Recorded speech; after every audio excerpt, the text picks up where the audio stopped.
Council will go ahead and call this meeting to order. For the record, it is June 29th, 2023 at 10:05 a.m. We will start with roll call attendance. Thank you, Mr. Mayor. Councilwoman Strader. Councilman Overton. Councilwoman Perot. Here. Councilman Cavanagh. Here. Councilman Borton. Here. Councilman Hoagland. Here. Mayor Simison. Here. Next up is adoption of the agenda. Mr. Mayor, Councilman Hoagland. I move adoption of the agenda as published. Motion is second to adopt the agenda. Is there any discussion?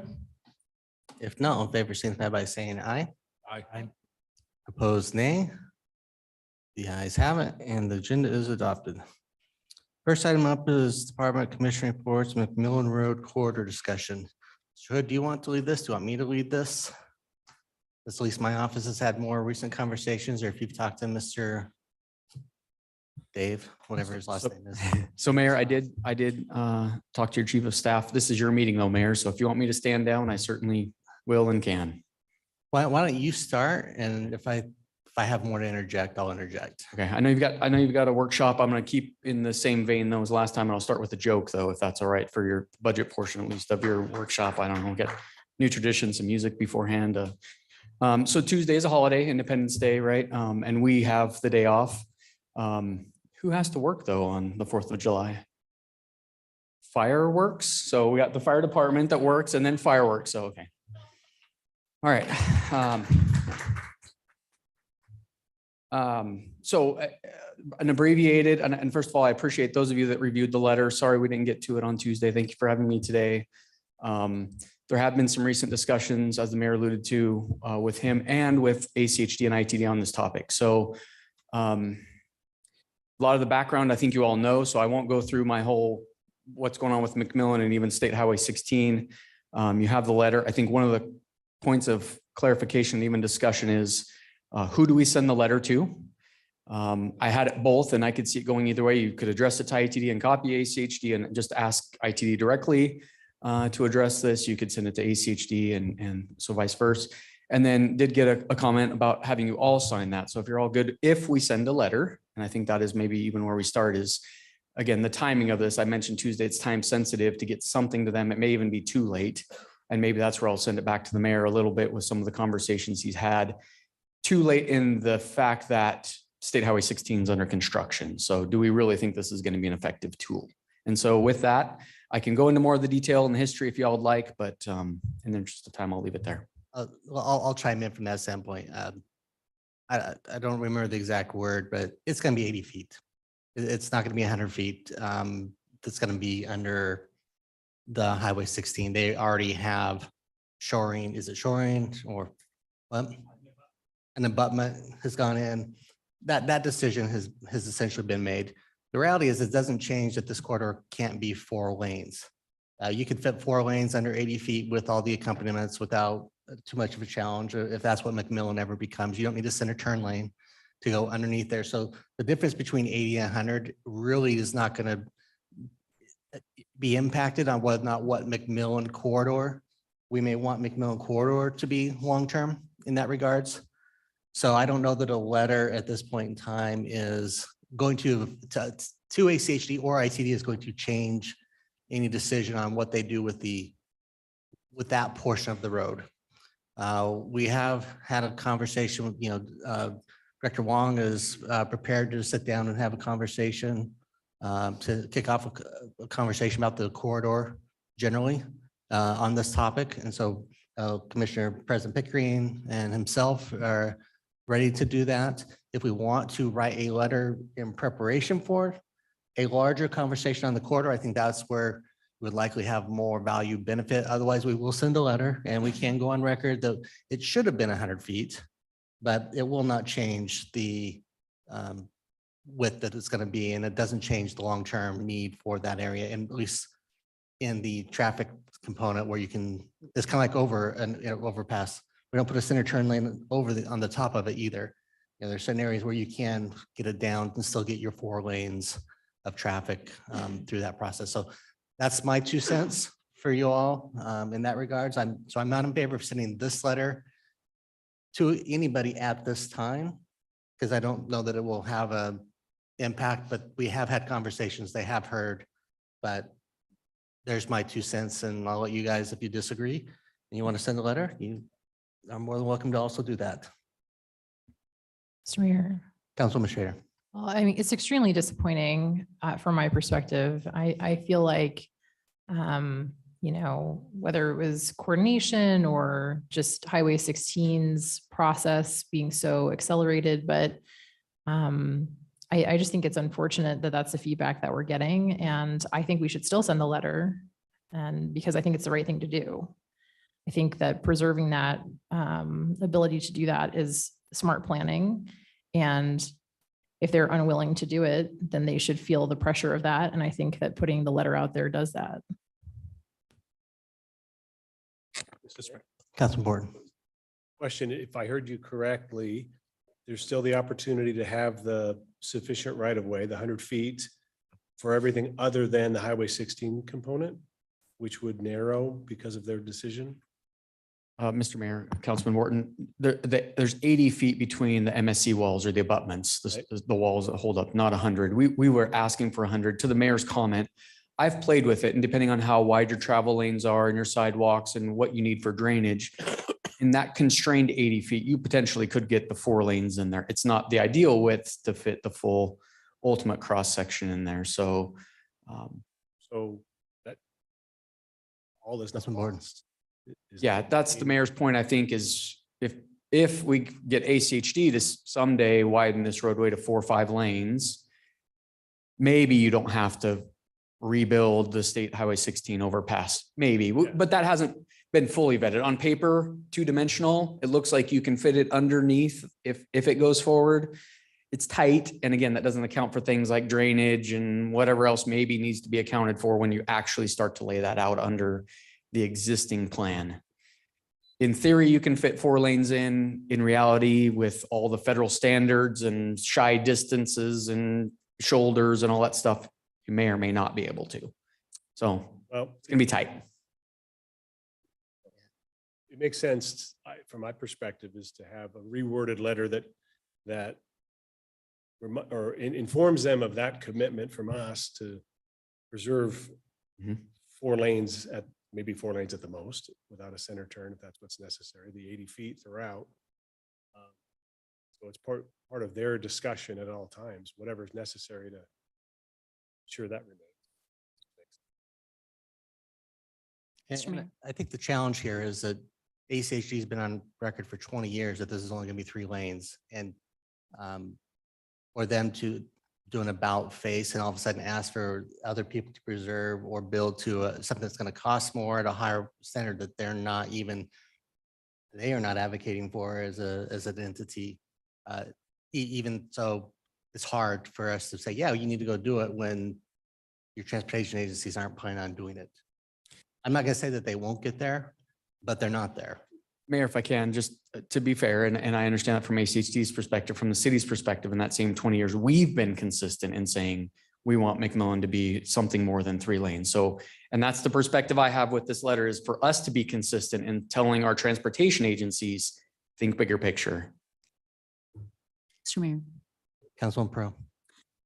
it's my understanding that ACHD's policy is coming out of an issue with the canals and being able to, bury those and be able to engine there in a safe way. Is there also an additional right-of-way concern, specific concerns along McMillan, or is it primarily related to the canals? And if that's the case, how are they managing the canal running along U-Stick between 10 Mile and Black Cat?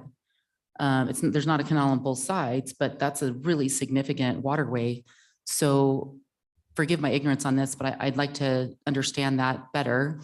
And then the other question I have about the 80 feet versus the 100 feet is the design going to require any kind of barrier between the walkway, the sidewalk, and the travel lane on the overpass design? If it is, then your sidewalk now has 2 feet of less usable space if you put a barrier between the two, because folks are not going to ride their bike right up next to the barrier. So now we have an additional issue of, okay, maybe we have a 10-foot wide sidewalk, but if you have a barrier on both sides of the sidewalk, now you really only have 8 feet of usable space. So that's a design element to me that also creates concern with leaving it at 80 feet. Okay, now we're getting to some of the details. Okay, so let me start with U-stick first. So in that case, ACHD is designing to offset that roadway from existing center line. So they're going to leave that canal and basically push the roadway to the south a little bit and take some more right of way there so they can avoid having to do something. What complicates things on McMillan, it's very similar, except for you have the very large Idaho power poles as well. So you can't just push it to the other side because you run into another very expensive facility to move and relocate. So that's why historically, in a nutshell, ACHD says 3 lanes because this is a constrained corridor and the cost benefit to move one or both of them just it doesn't pencil, however you want to define that. So hopefully that answers that part of the question. It's very rare that you have 2 major encumbrances just on the other side of your right of way. So it's not just a right of way issue, it's you buy those and then you have to relocate. So it's almost a double hit to relocate the power poles that are they're not just regular power poles. Then I guess maybe to make sure we're all on the same page, some of what happened, and this is some of the acceleration with State Highway 16 and it moving rapidly. Until recently, McMillan was supposed to fly over State Highway 16, and that's changed now. So State Highway 16 is going to almost be a roller coaster between Chinden and I-84, and that it'll go up and down and come down at grade at U-stick and Franklin. So you have interchanges. The scenario there is a little bit different. There really isn't an impact on State Highway 16. It's the cross section on McMillan, the underpass, right? We do have, as part of our Parks Pathway Plan, a 10-foot wide facility on the north side. So that's why it gets complicated when you start to put 4 lanes in there. You may be compromising your pathway network because ideally you have a 10-foot plus a shy distance. You're just putting 10 feet up to a 20-foot tall wall.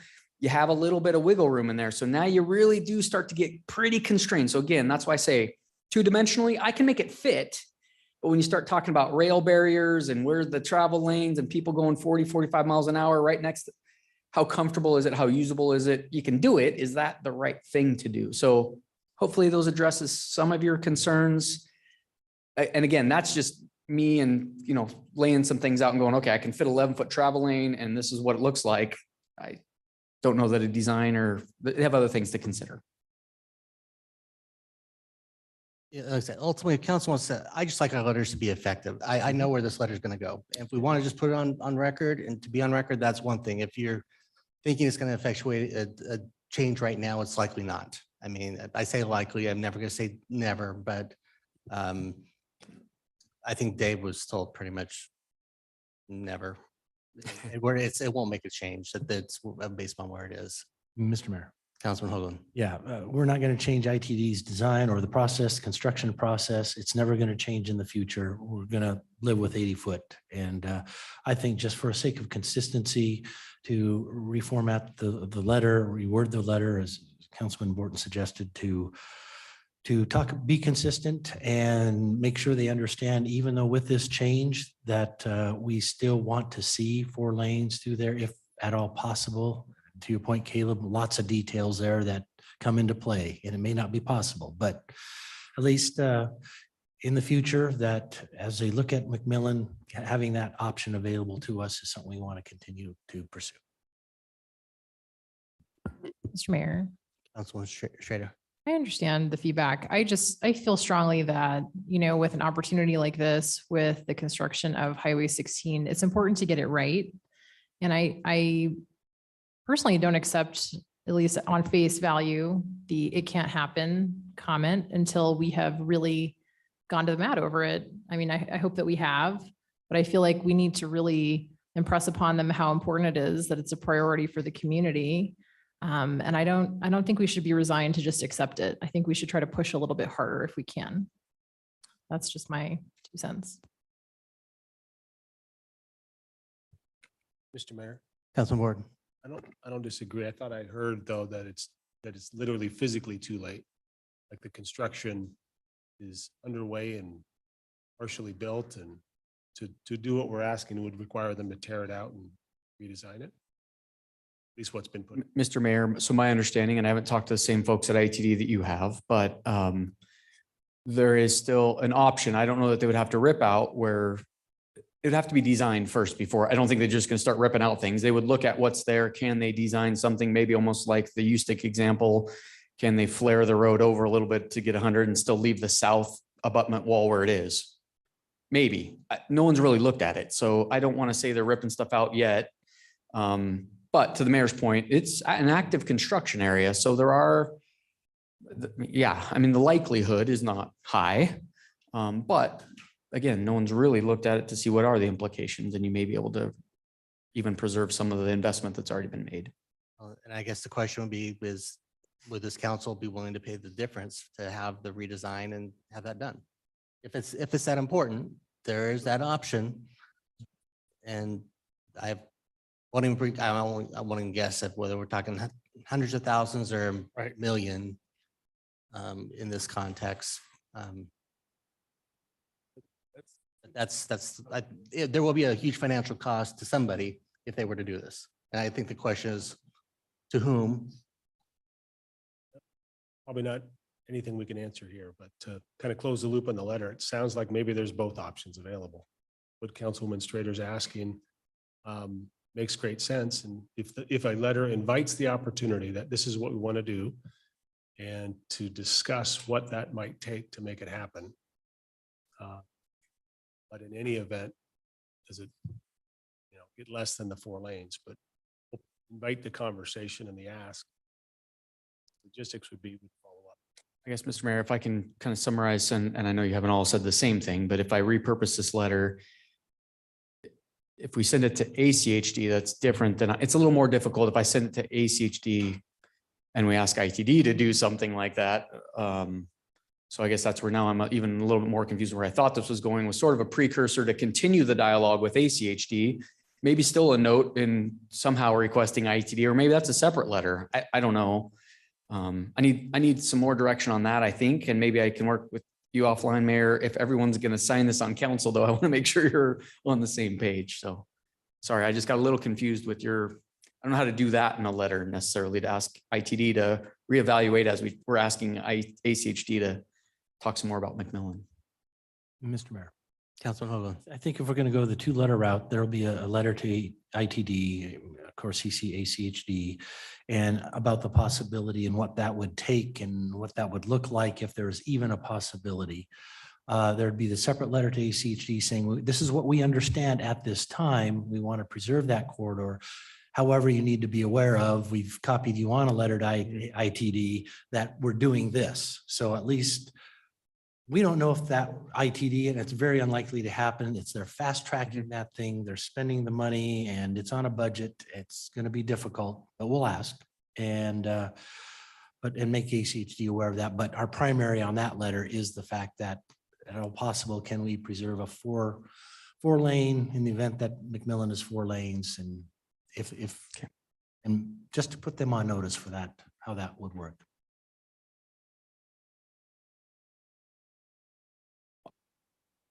Unless I hear otherwise, I'll draft 2 letters for you all to consider signing then. Mr. Mayor, Councilman Pro.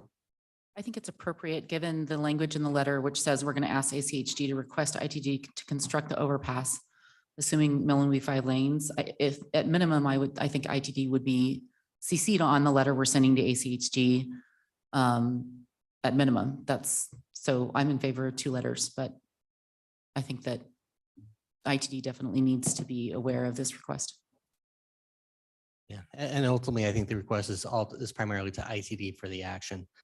If someone sent us a letter asking us to support something that's against our policy, have another agency do something, just the timing for them to even try to figure stuff out, to go on to have a conversation to change that. I mean, I think that us asking directly to ITD is the better option for action, especially if we're willing to engage financially towards a solution.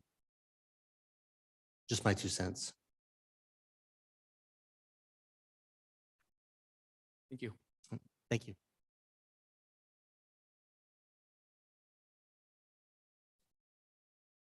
All right, with that, we'll move on to item 2, City of Meridian fiscal year 2024 budget discussion. Jenny, Arno, any of you want to start off? Yeah, I can start us off. I'm gonna share my screen.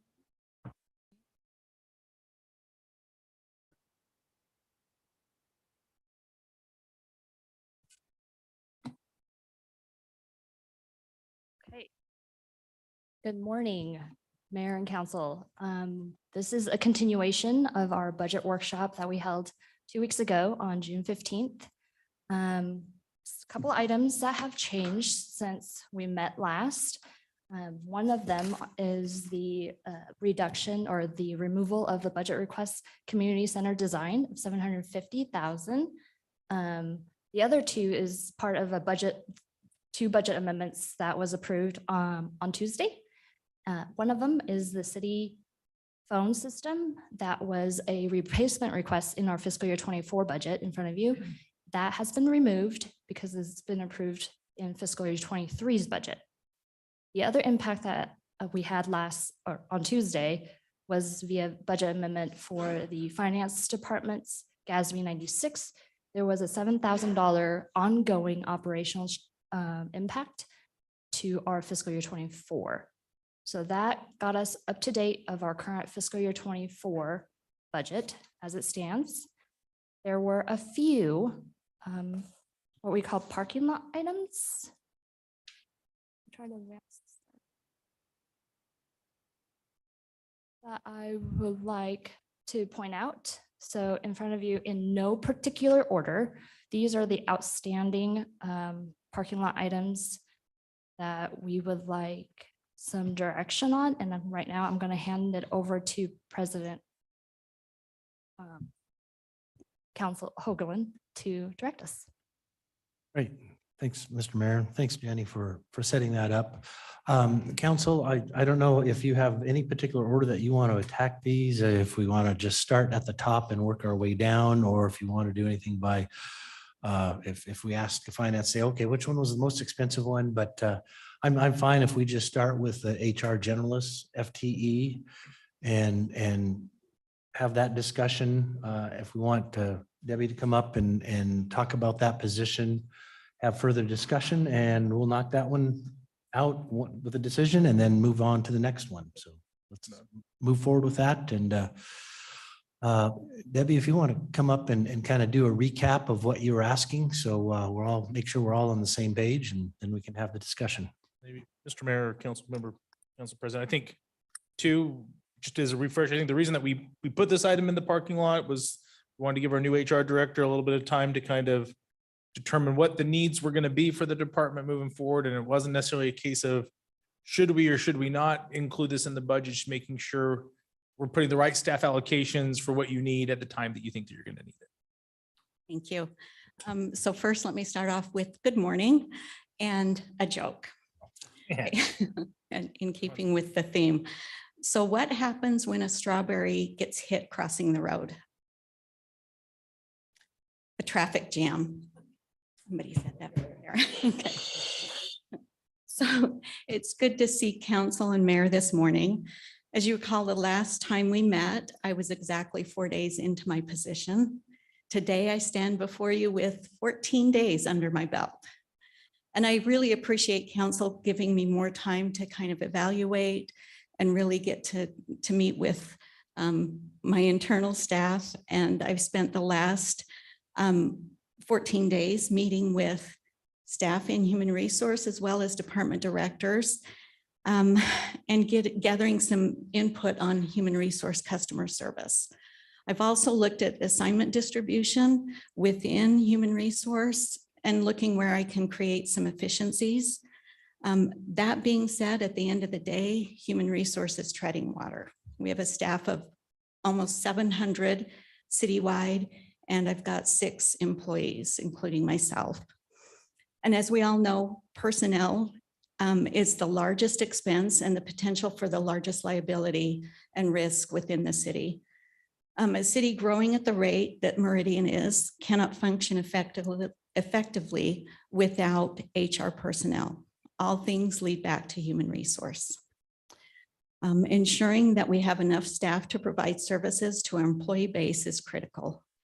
Recruitment, retention, training, employee relations, benefit classifications, employee engagement are all services that need human resource professional to deploy. Based on a review of the growth of the city and the needs to be responsive to both our internal and external customers, I respectfully request approval for the human resource generalist position. And with that, I stand for questions. Thanks, Debbie. Council questions? President, Mr. Mayor. Governor. Debbie, thanks. That's good to know. Do you, recognizing 14 days in, so no, we're not holding to anything, but as you kind of are looking forward to your department, do you anticipate additional staffing needs over the next 12 to 15 months? I appreciate that question. Potential for some reclassification down the road, just to be able to use the admin in a different way. That's some conversations we've had internally. Okay. But I'd like to get, some, I think I can create some efficiencies. And so it's just maybe using staff that we will have in just a different way. And I think the other thing to add in is as we bring on a new system, it could greatly change things as well, not knowing what that means. I don't know if I'm running this or if Steve, you're running this. Okay, Councilman Schrader. Thank you. Didn't know if we're going through the chair or how we're doing it, but appreciate it, Debbie. Thank you. I guess my only feedback would be, yeah, I support your request. It sounds like you've done the analysis and you really need it. I think it would be helpful as you're analyzing the new system that you want to leverage, whether it's Workday or ADP or whatever it is, if you can try to help us understand how we're going to save in personnel costs in the future by leveraging a system like that, I think that would be really important. To me, that's the advantage of sort of systemizing, kind of trying to scale something. So I appreciate that. I appreciate that comment. We have a meeting to look at that system, one of the systems tomorrow. So it'll be exciting. Note that when I left the state, they were making massive changes, and I come here and get to make some changes too. So I've got a couple years of kind of history on looking at systems and what makes sense. So I'm excited to see how this can kind of upgrade what we currently have. So I will be more than happy to report back.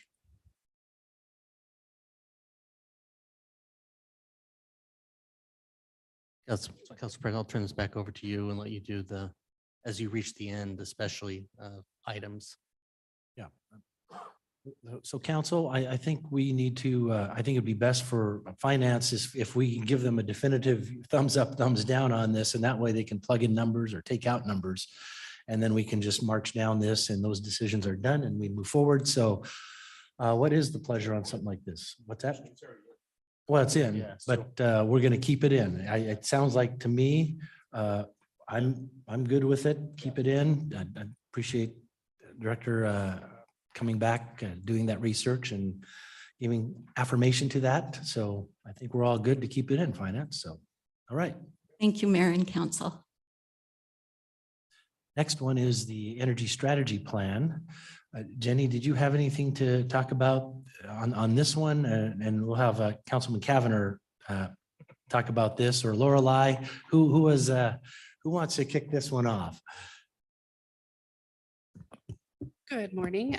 So I think the main question on this one was a little bit of confusion related to the language, the way that it was written was that this plan, the intent is that this is just the plan. There's not currently funding or things planned for next steps. This plan would identify different projects, their costs, their benefits, their return on investment. And then if any of those things identified in the plan have positive ROIs, my intent would be to bring those forward as future budget enhancements to request those specific projects to be completed. So, unless something had a positive benefit, we wouldn't bring it forward. But this is just the study to just identify different projects, different ideas that the city could implement in the future, but it doesn't commit us to doing any of that.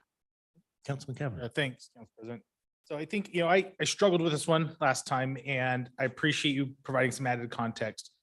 The part that I'm still struggling to kind of overcome is kind of what's driving this. There's not a regulatory requirement. So was there a driving factor that has brought this budget request forward? And if so, what is that? And maybe give council a bit more flavor for that.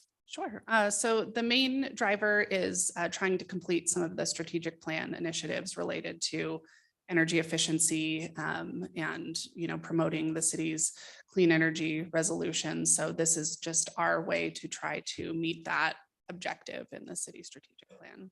Thank you, Laura. Mr. Mayor. Born. Going through you. I have no idea. So I'm glad you brought that up because that's what I thought of was that resolution that we did pass. So this does put a little feet to the fire to see if there's some opportunities. So it seemed to make great sense, kind of some nice follow-up of the policy we had intended to pursue. So. glad you brought So, Mr. Mayor and council, to summarize in what I'm hearing is have Public Works move forward with their energy strategy plan as they have it. Nothing to add to or take away on this item. Okay, awesome. Thank you, Lorelei. Next one, we'll tackle the streetlights. So Lorelei, you're going to stay and enlighten us on this one? Oh, good one.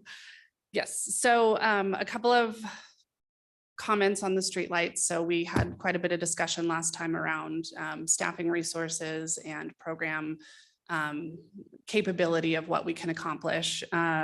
So essentially, my recommendation, is that we have a certain level that we could get up to this year with the current staff that we have in place. We would still like some time to evaluate the staffing resources, plan to bring that back to you guys in FY25. And then at that time, bring, budgets that match that capability. So the budget that we have proposed to you today, so remember there's two parts. There's adding new lights in underserved areas, and then there's LED conversions. Underserved areas, today we have 79,500 in the budget. LED conversions, we have 164,000. The maximum that I feel like I could do with existing staff for this next year would be increasing underserved to 100,000 and increasing LED conversions to 260,000. So that would be my proposal. If you wanted to increase budgets, we're also okay to just proceed with what we have in the budget. I've had conversations with the mayor that we could operate in the approach that I complete the current budget, and then once we get that completed, come back to you mid-year for a budget amendment if we're able to complete more, and you could decide to increase budget at that time too. So I think there's a couple of ways that we can address streetlights and keep moving forward on streetlights, but those would kind of be my proposals, is either leave it as is or increase those budgets slightly with the existing staff, do some more analysis this next year on staffing levels and what that new staff member could accomplish, and then bring that proposal back as a whole package in FY25. Mr. Mayor. Councilman Schrader. Thank you. Thanks, Lorelei. And then just to confirm, so if we did the enhanced amount of 260,000, that would be a 7-year time frame. Is that right? That's correct. So that would give us the opportunity to convert the streetlights that are eligible within a 7-year, which is in line with what we had been trying to accomplish before. And it really feels like, at least just to make sure I'm not losing the thread, but it's really the new streetlights that are very time and personnel intensive.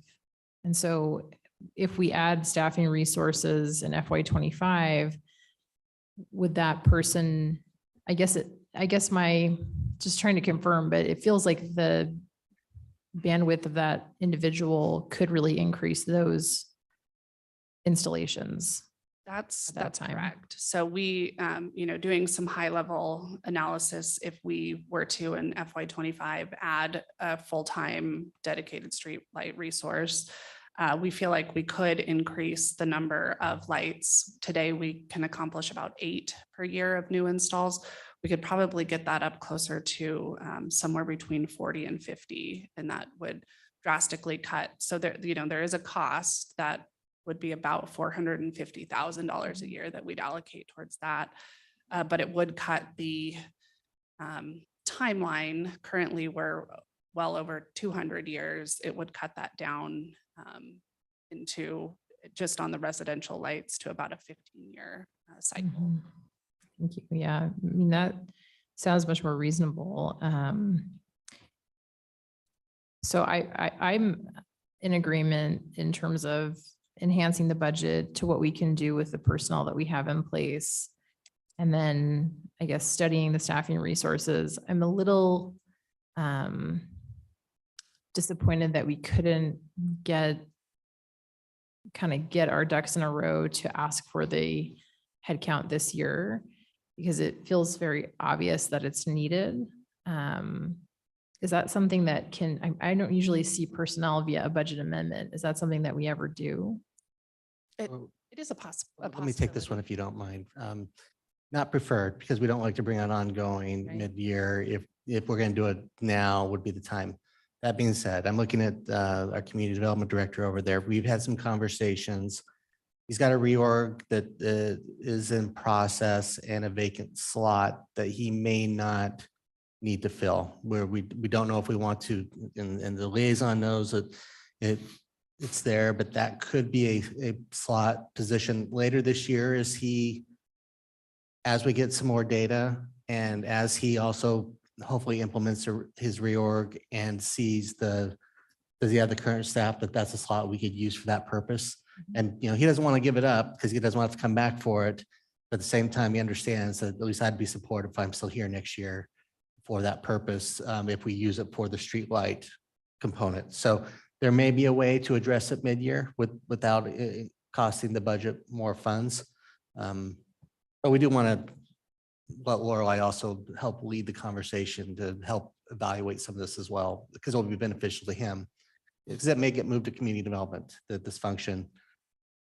Half of it's in community development now, through our CDBG as well as our new development. It's really the coordination on street repairs and other utility projects up there. So just want to let you know that there's a possibility that we could advance later this year. Mr. Mayor. Councilwoman Pro. Thank you. I just want to make sure I'm remembering correctly from the last hearing. So in the written budget, we have a $45,000 request for new lights. We have a $164,000 request for LED conversion. Then the presentation that you made, that would move that to a $200,000 request for new lights, or of the 260 for new lights. That we're requesting 100,000 for new lights. So that Okay. would move the 45,000 budget 100. up to the 65,250. So we have some money already in base budget, and I'd propose leaving that. And then this amendment or enhancement would be increasing from 45 to essentially 65,000. And then in the LED bucket, increasing from 164,000 to 260,000. Okay, and then if that new FTE comes on for FY25, do you have an estimate of that initial cost? So cost for the person or cost for the budgets that we propose? So cost for the FTE the first year? Yeah, so the FTE is about 125,000 as a fully loaded cost per year. And then the request would be to have approximately 260,000 for the new lights here on out. Is that what I understood? Or for that individual would address new light installation? They Right. would. So we have some choices. If we got the new FTE, we really could, and granted, the first year, there's going to be some delay hiring, there's going to be delay training. But once that person was fully up to speed, we could potentially go up to 450,000 a year for new installs and 520,000 for LED. I don't think that there's the desire to necessarily invest that much into streetlights all at once, but that would be probably the maximum that one person could accomplish. So we could do any amount up to that with the FTE.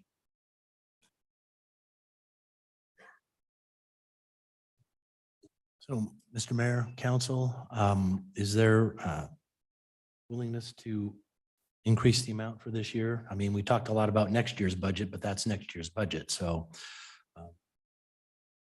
sounds like there might be, but just confirmation. Mr. Mayor. I would propose that we increase the new light installations to 100,000, the LED conversions to 260,000. With guidance to please come back mid-year if there is the ability to optimize existing city resources for new headcount. Maybe we just do like a show of hands. That make things easier. Like who would be okay with that? Majority. Thumbs up. Yeah. Yeah. Do that for all the votes, head down, thumb up. So Peer pressure. finance, we're going to enhance the budget to that for the underserved 100K and for LED conversion 260. And the rest we'll just have to, we'll wait. No sense putting bread in the oven when it's not hot yet. So I apologize. Could you repeat what you stated about? Could you repeat what you stated about the numbers? yeah, that we're going to enhance the streetlight budget from 45,000 to 100,000 and the LED conversion from 164 to 260, correct? I get that? 164, One- 260? One clarification. Yeah. So it would actually be the underserved new lights is going to go from the 45,000 to 65,250 to give us an Okay. even 100,000. for Even, that yeah, one. it's going to the even 100,000. Yeah, And then LED will go from 164 to 260. 260. Yes. Okay. Yeah. So I think we're all in agreement with that. So good. Thank you, Lorelei. And moving forward, can we just make that the base for the following year? Is there any reason not to? Just because I know we put more in and we drop it down. Yeah, Mr. Mayor, we can make the base, we can make this an ongoing a value. So you want the 100 grand to be because right now you have the 65 plus the 3,500. You want us to make fiscal 25 an ongoing $100,000. Is that what you're asking? That's what I'm recommending based upon, we're yo-yoing down and then we're going back up every year based upon how much work and if they think they can do more, we can adjust next year's base level down and I'm just dropping it back down or this same conversation next year. Mr. Mayor, we have no problem making that note for fiscal 25 to make this 100,000. And when we go through March Madness, the liaison, the director, you can you'll see $100,000 for streetlight maintenance. And you can make a discussion at that time for fiscal 25. Thank you. Mr. Mayor, Councilman Pro. am I understanding that you're recommending just a change to the new light installation and not the LED conversions? No, both. Both? Just basically following the plan that was outlined by our Public Works Department on a seven-year basis, putting the funds necessary in to work towards that goal. Okay. And again, these numbers could go up, either one, but just as a base level, not dropping them down to 45,000 through our budget conversation next year. Mr. Mayor, just to confirm, you want both. So we're going to be up to what, 360? So $360,000 and then will be the base streetlight maintenance repair line item for fiscal 25. So we can do that. And then you'll see that in your fiscal 25 base budget discussions in next March. Adjust accordingly then. Perfect. Thank you. Mr. Mayor, next up, Lakeview Golf Course. I guess Steve's going to take a swing at this one.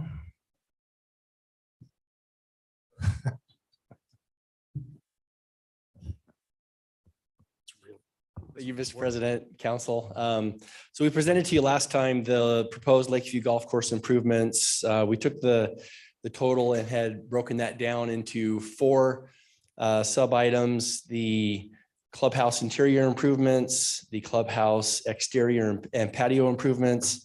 And then we were proposing to phase 2 of the 4 restrooms in for next year, a restroom on number 4 and a restroom on number 8. It sounded like there was some desire for some additional detail to break that down even further. So I have some of that for you.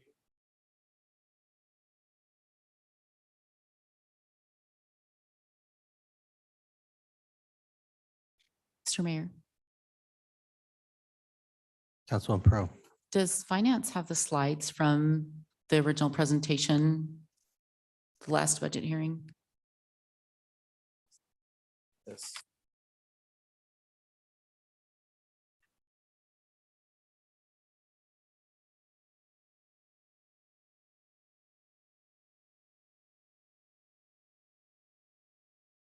And I have this on a slide if you'd prefer to pull that up.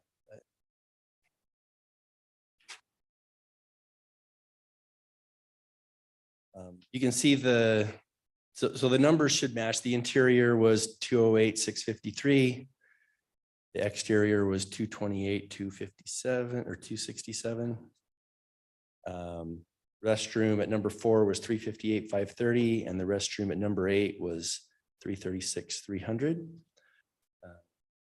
Let them get to the slide.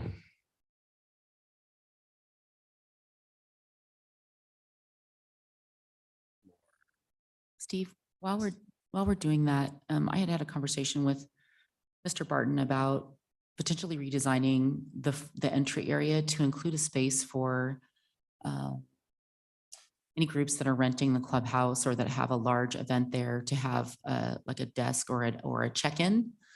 Was there any consideration made on, since that moving that storage and allowing a space there for that in this? This includes that major of a tenant improvement. Looking back at Mike, so it does not include that as an interior change. Mr. Mayor, Councilwoman Schrader.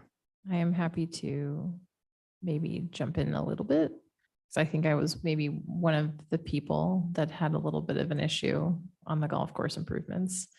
I appreciate the approach of trying to do 2 of the restrooms as opposed to all of the restrooms. The restrooms are the most expensive item. Thank you for providing the itemized list. I think where I was getting kind of hung up is didn't like the idea of doing what I would consider tenant improvements without addressing our agreement with the tenant and trying to see if we can get an increased revenue stream to offset some of these costs. As I look through this list, things that are needed to preserve the asset that we own, things that are needed to have it function, like ADA access, that's something that we need to do. But maybe just like to reflect on item by item, if you need movers for it, if the drywall is deteriorating, that sounds like something that we need to do. Again, the things that are needed to sort of preserve the asset. I guess a question for you would be the flooring.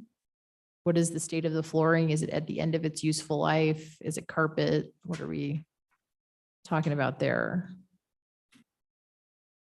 It is carpet, although the restrooms I think are tile. We do consider them to be at the end of the useful life. They have not been upgraded or changed since it was originally built back in, was it 99 or 2000, somewhere around there. So we think that it's ready to be updated and repaired. Okay, and Mr. Mayor, do you mind if I just sort of go on? Okay, and then so restroom upgrades and storage, are we putting in marble countertops or are we like what? Give me a feel for what we're doing with that item. I'm going to invite Mike up if I can to give Yeah, sure. those details. Yeah. He's been the project manager working through the details on the potential upgrades. So Mike, I will turn the microphone over to you.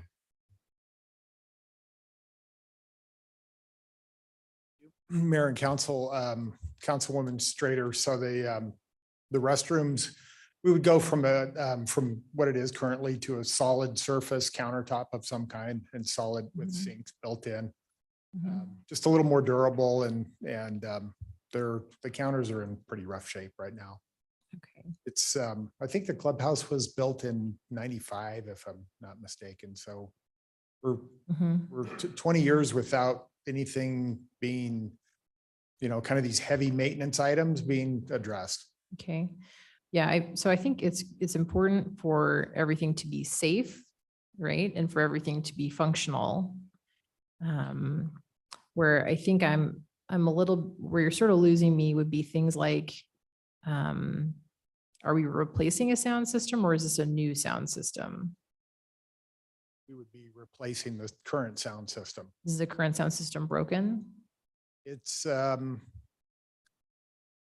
20 years old.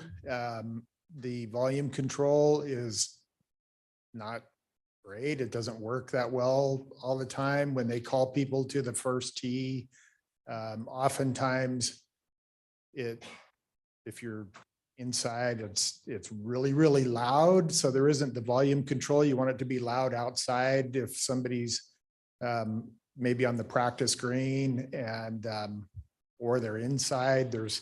It's a lack of control, and it's really obnoxious. Okay.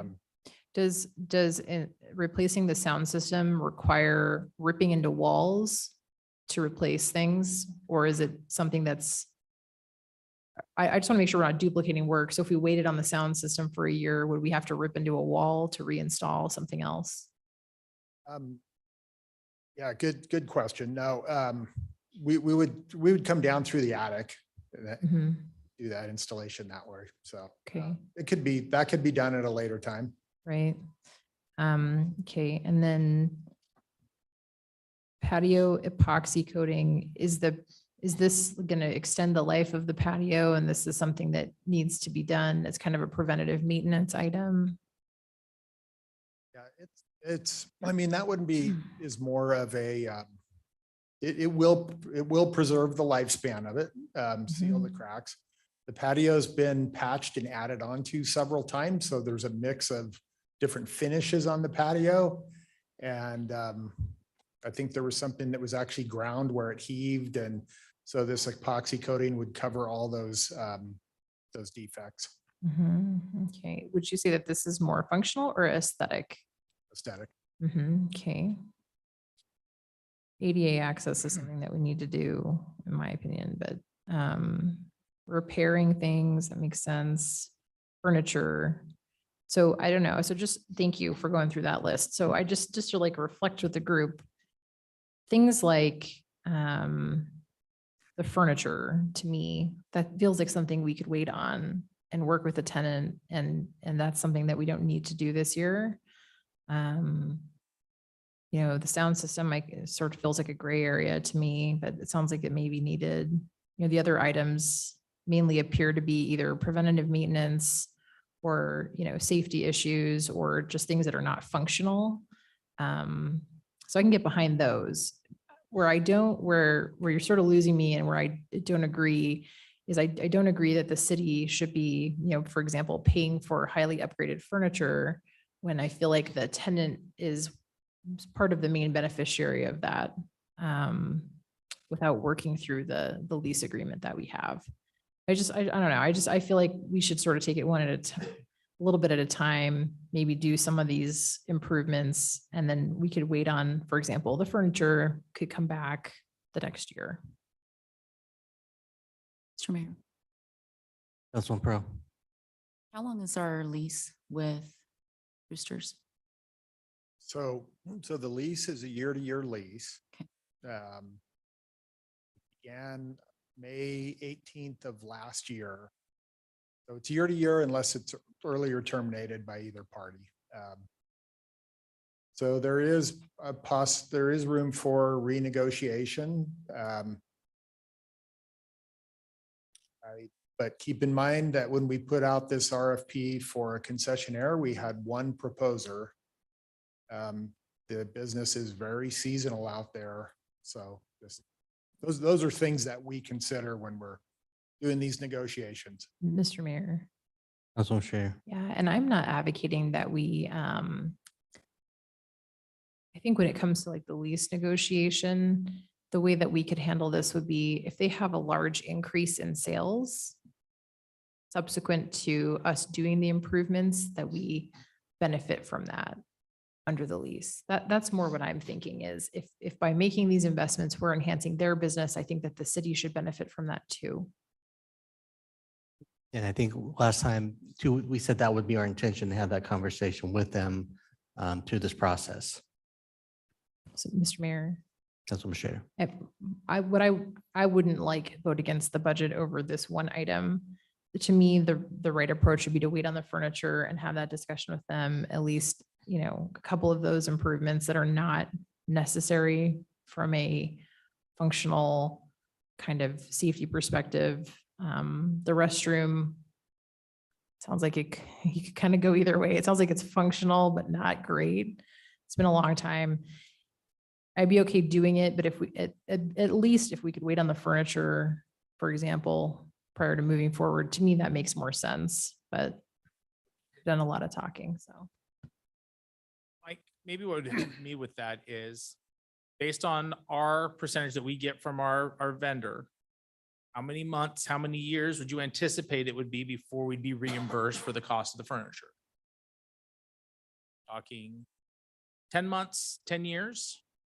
I think that's helpful to know because if, again, the thought is right with new furniture that increases attendance and more sales. $50,000 is a lot of money. Councilman Cabinet, are we talking all the furniture or inside or out? Inside. Inside, Just say so yeah, what would you the anticipate? inside furniture, $50,000. You know, we would anticipate that we're going to get somewhere, a lease payment in the $10,000 to $14,000 range this year based on a percentage of gross. So 4 or 5 years. Okay. Mr. Mayor. Councilman Cabinet. So Mike, I think that's the part that I'm also trying to kind of wrap my head around is I get this is one budget request. I look at it as 4 budget requests, interior, exterior, restroom 1, restroom 2. From your perspective, what are your priorities? I mean, of the 4, if you were to rank them in order, what is the most mission critical? That's a good question. We feel they're all important. I mean, there hasn't been any investment into the clubhouse area since it was built. So I think that's very important. I think it's also very important to remove the porta potties from where they currently sit on the golf course. So from that standpoint, I think those are, you know, those are the kind of things that maybe gave us the, or why we feel that these are all priorities. And it's difficult to rank. Sure. Council, I guess maybe kind of where I'm coming from is I tend to agree with Mike. I think that the restrooms I look at the restrooms as a need and some of the improvements to the interior and exterior as a want. And just, we have had a huge financial investment in the course. So again, just back of napkin math, last year, about a $2.3 million loss when you factor in all the investments in the irrigation. Revenue this year is projected at $1.1 million, which is close to what this budget request for the total, all 4 are. To my comments last time, I get the Parks Department is, I mean, that's what makes them the best is they want to accelerate and get everything up to the expectations of our community as fast as possible. I appreciate that. I am struggling with the large financial investment on top of a already very large financial investment that we made last year in getting the course operational. I think that I'd be more supportive of doing the 2 restrooms this year. Continue to see what our other investments in irrigation, carts, et cetera, has made cart paths. See if that is resulting in an increase in play, an increase of revenue, and then take a look at the interior and exterior improvements next year. Mr. Mayor. Councilman Borton. I'll give you maybe a different perspective on this. I saw this budget request. I support it. I'm there quite a bit and see everything that you're talking about. And one of the reasons I supported it and support it now as presented is it's, to me, kind of a continuation of what I anticipated to be this year. I think I've got a good sense of what's coming next year. It was stuff that we thought of as part of the acquisition. I would struggle to rank them just as you did, Mike, to figure out what's a greater priority. The long-term vision that, and the reason why I support including all of it is getting it as quickly as possible to a place where it has immediate opportunity to increase demand and usage for sales, food and bev sales, for golf course usage. There's growth opportunities there. Doing these all leads to that. And as soon as we can get that done, you're going to have much greater leverage in lease negotiations, greater revenue recapture. Roosters is fantastic, but there may be a day where you're going to have more than one bidder seeing the city's investment inside and out as presented. If you got more than one individual entity that wants to operate it someday, even more leverage in a lease to then get us to the point of recapturing greater revenue, which is one of the understandable goals. So the second part of this is these are capital expenditures, none of which gets cheaper over time. So by delaying an acquisition in furnishings or sound system or a restroom, you're really increasing the cost of a certain expense. I also think that if you were provided funding, using the furniture example, funding or spending authority for something like that, the manner in which your department manages spending authority is always has been disciplined. And it's not a matter of running out and acquiring furnishings right away, but it certainly is probably a plotting process of talking with the current operator, seeing what makes sense, being cost effective in how you find what would work best, and probably don't actually spend the money till next spring. Who knows? But I've got great trust in the manner in which you would implement the funding that's presented. For me, if it gets us to top-notch facility with great food and bev sales, greater usage of the course, probably also leads to greater support for if there's fee increases coming in subsequent years. It's because you've got a top rate facility inside and out, which warrants the higher fees, which accelerates the return on the investment. So all of those are the reasons why when I saw this request, I'm supportive of all of it. And I think it's the right long-term decision for the city investment. Mr. Mayor, Councilman Overton. dovetail directly on what Councilman Borton said. I got to say, I support this entire enhancement, and the reason why is very similar. We've done an amazing job with that swimming pool. And that's all we hear about is we took that over, brought it up to top grade, and that's what people talk about. And I went to your open house at the golf course and listened to citizen after citizen, golf player after golf player, commend our city for how we took care of the cart paths, the irrigation system, how we greened up that golf course, and what a great job we did, because we're showing that we're going to take care of that course and bring it up to the standards that we run everything else. And I would hate to see us stumble and fall and not continue. This is ours.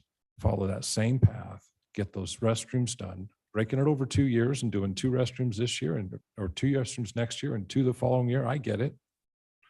But I think we need to move forward on all 4 parts of this to bring it up to that standard, because those folks, they were excited just over the grass. And they talk, and this wasn't just people who live here. This is people who play the course, and they're going to talk to other golfers because golfers travel the valley playing on courses. And that reputation is going to go long and far on how well we're taking care of this golf course and how much it's going to change from what it was in the past. And I think it's critically important that we make the same investment in this golf course that we own, that we do in our pools and we make in our parks. I'd fully support it. Mr. Mayor. Councilwoman Pearl. Thank you. I agree with my fellow council members, Overton and Borton. Just a couple more quick points to add to what they've already shared. You know, when we had many conversations about taking on this this course, it was clear that there was going to be some significant cost, and the estimate that Parks had given us was approximately $5 million in the first 4 to 5 years. And Parks has consistently stayed on par with that estimate. And they've done an excellent job, in my opinion, of managing, given all things that could have gone wrong with the projects we have worked on so far. I've been incredibly impressed with how it's gone.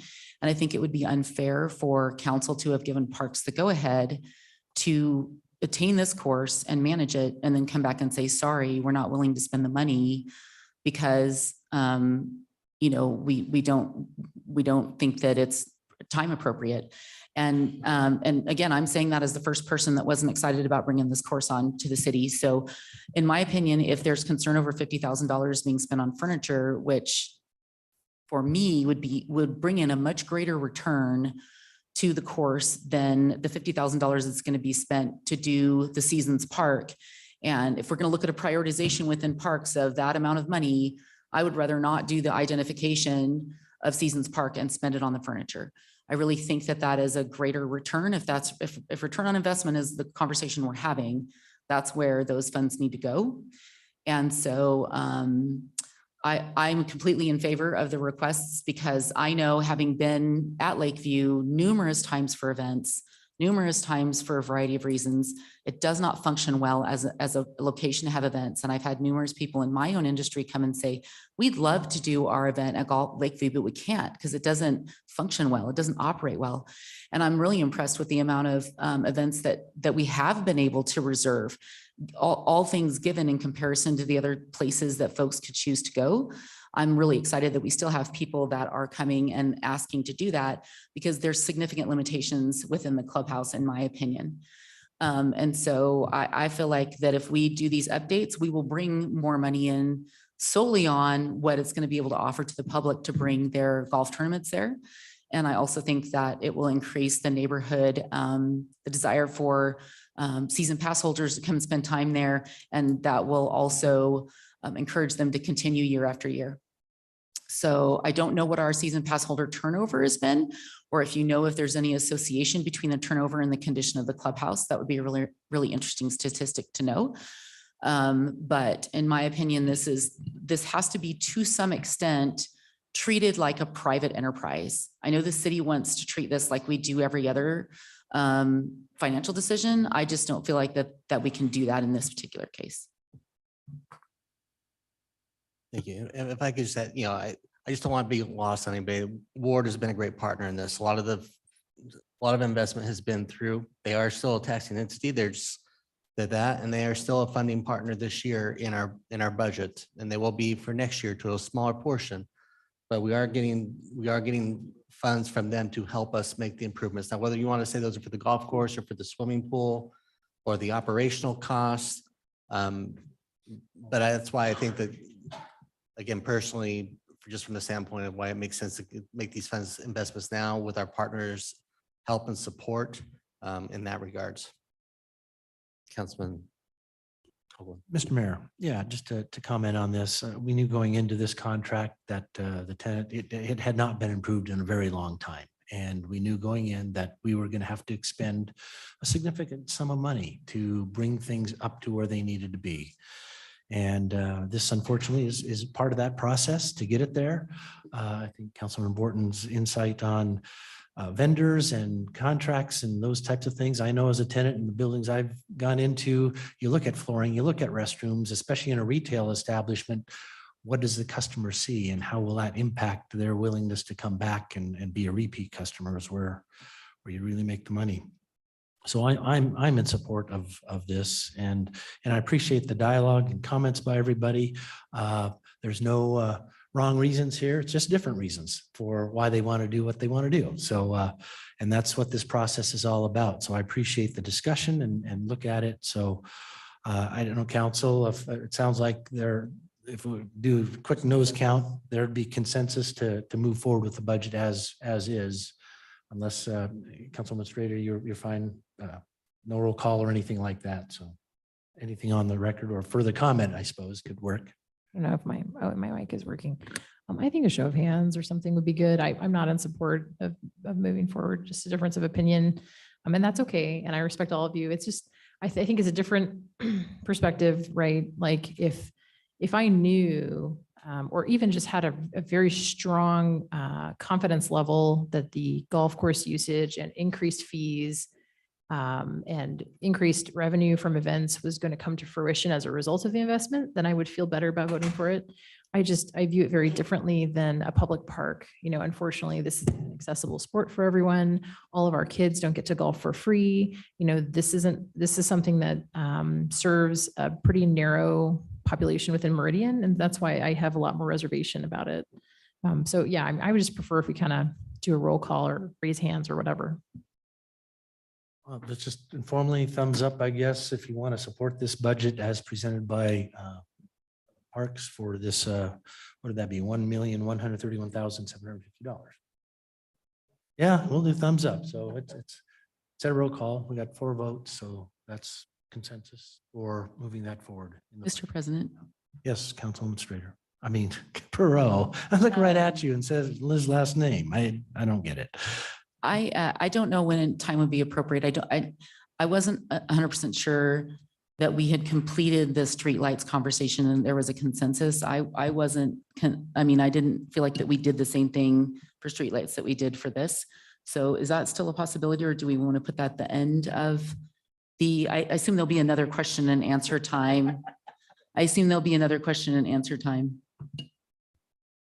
Okay, so we're done with Parks and Recreation, Lakeview Golf Course. So let's go back to Streetlight. Councilwoman Perot. Let me be clear. I apologize. I was just asking about the process, not that we have to go back there right now, but just what is the process that we're going to take on each one of these? Is it a thumbs up for every single one of the parking lot items? We didn't really establish like a process for how we will come to a consensus. On the streetlight ones, it looked like everybody was in consensus. Yeah, so the main issue for me on the streetlights is that in my opinion, you know, the budget is about prioritization, and I would want to be confident that we have prioritized the number of FTEs that are needed for each department over a higher streetlight budget. And I know there are still some departments that need additional staff and that have been asked to move staff to future years. And I just, this is nothing to do with my support of streetlights. It's more about how we're prioritizing funds. And so for me, putting the streetlights in at 100,000, I'm agreeable with the 100,000 a year for the new lights at being in the base budget, but I am not agreeable on the LED conversions to 260. Because I 100% believe that we need more FTEs in some of our departments. And I don't think that our personnel, I know there's departments that need more staff, and I would rather prioritize funds in that way. So that is one of the areas that that's one of the filters that I'm using as we talk about each of these budget requests. And just for, you know, you may not view it differently, but there's capital expense and ongoing expense. Just pulling that in so finance didn't have to say that from the LED side of it. And my understanding is the streetlight expense would be an ongoing operating expense is that correct? For enterprise fund? It's not enterprise, it can be, but it can also be zeroed out with no impact in any budget year. It's not like a person. It's a lot harder to cut a person each year in the budget, but we can take it, while we put something in for the base for next year, we could zero that out next year with no impacts other than this. We won't have work for a streetlight person to do necessarily.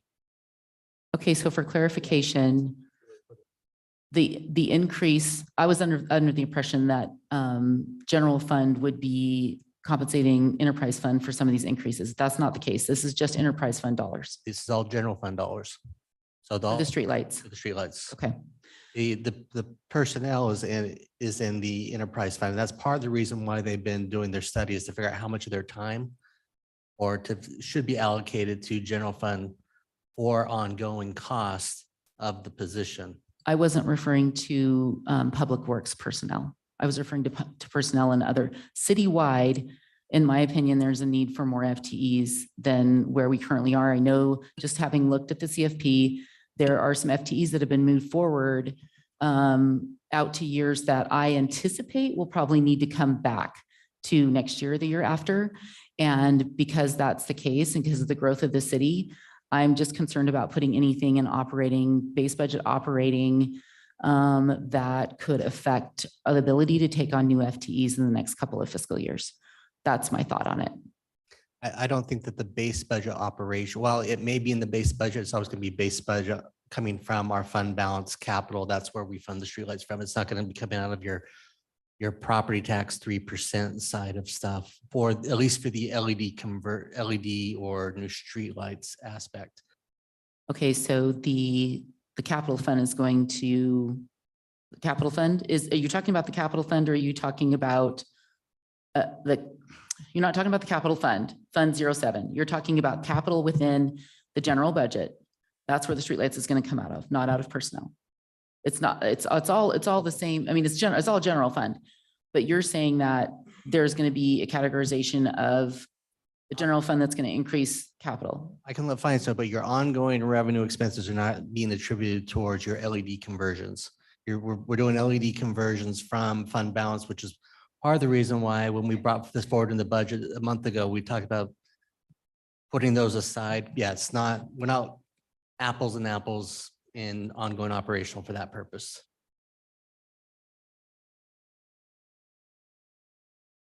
Would you still like a thumbs up, thumbs down on the current streetlight proposal in the budget? Mr. Mayor, so just to recap, what we did was the underserved areas would receive 100K and the LED conversion 260 for a total of $360,000 for FY24. And Public Works is going to look at the personnel. There are some other things there and in the works that to do that. So that's what we're doing, is making that budget at 360,000 for the coming year for streetlight program. So thumbs up we have. Okay. Duly noted. Thank you. Mr. Mayor, we're to the last item, not taking the full allowable 3% foregone, what we want to do with that. I guess, you know, it's a heavy matter and it involves math. So why is it that plants stay away from math? They don't want to have square roots.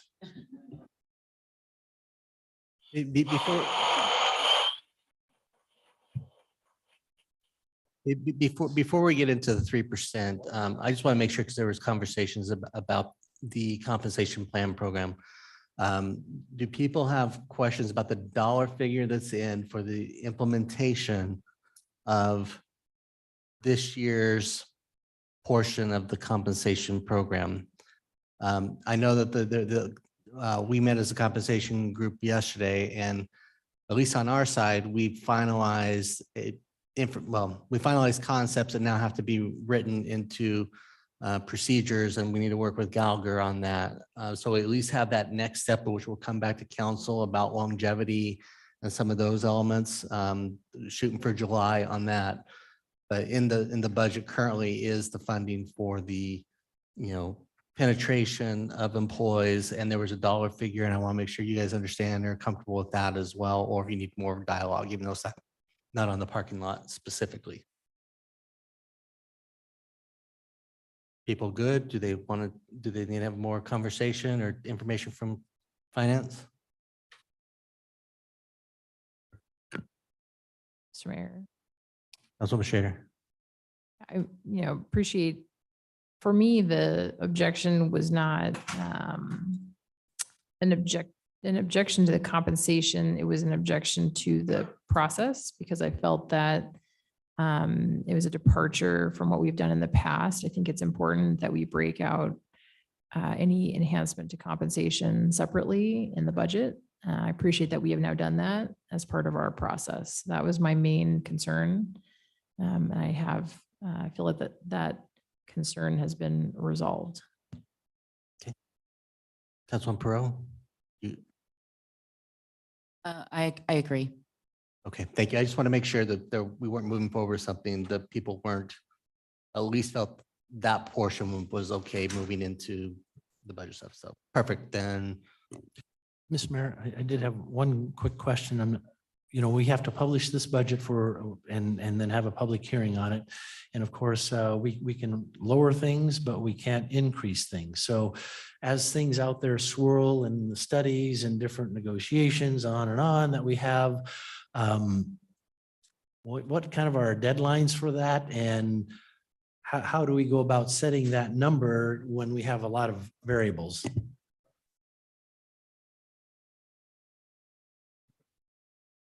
Yeah, that's part of our next steps. I was gonna lead us into after we've discussed our parking lot items. So the next steps are after this discussion, we finalize our numbers. Council motions are on the July 18th workshop or meeting. You guys are to tentatively adopt our fiscal year 24 budget or any foregons and our final amended fiscal year 23 budget. In August 15th is our public hearing. And then subsequent to the closing of the public hearing on September 5th is where we approve the budget ordinances. Does that help? Mr. Mayor. Councilman Cavanagh. Jenny, are those dates based on code? Is that more operational to have certain benchmarks hit by certain days?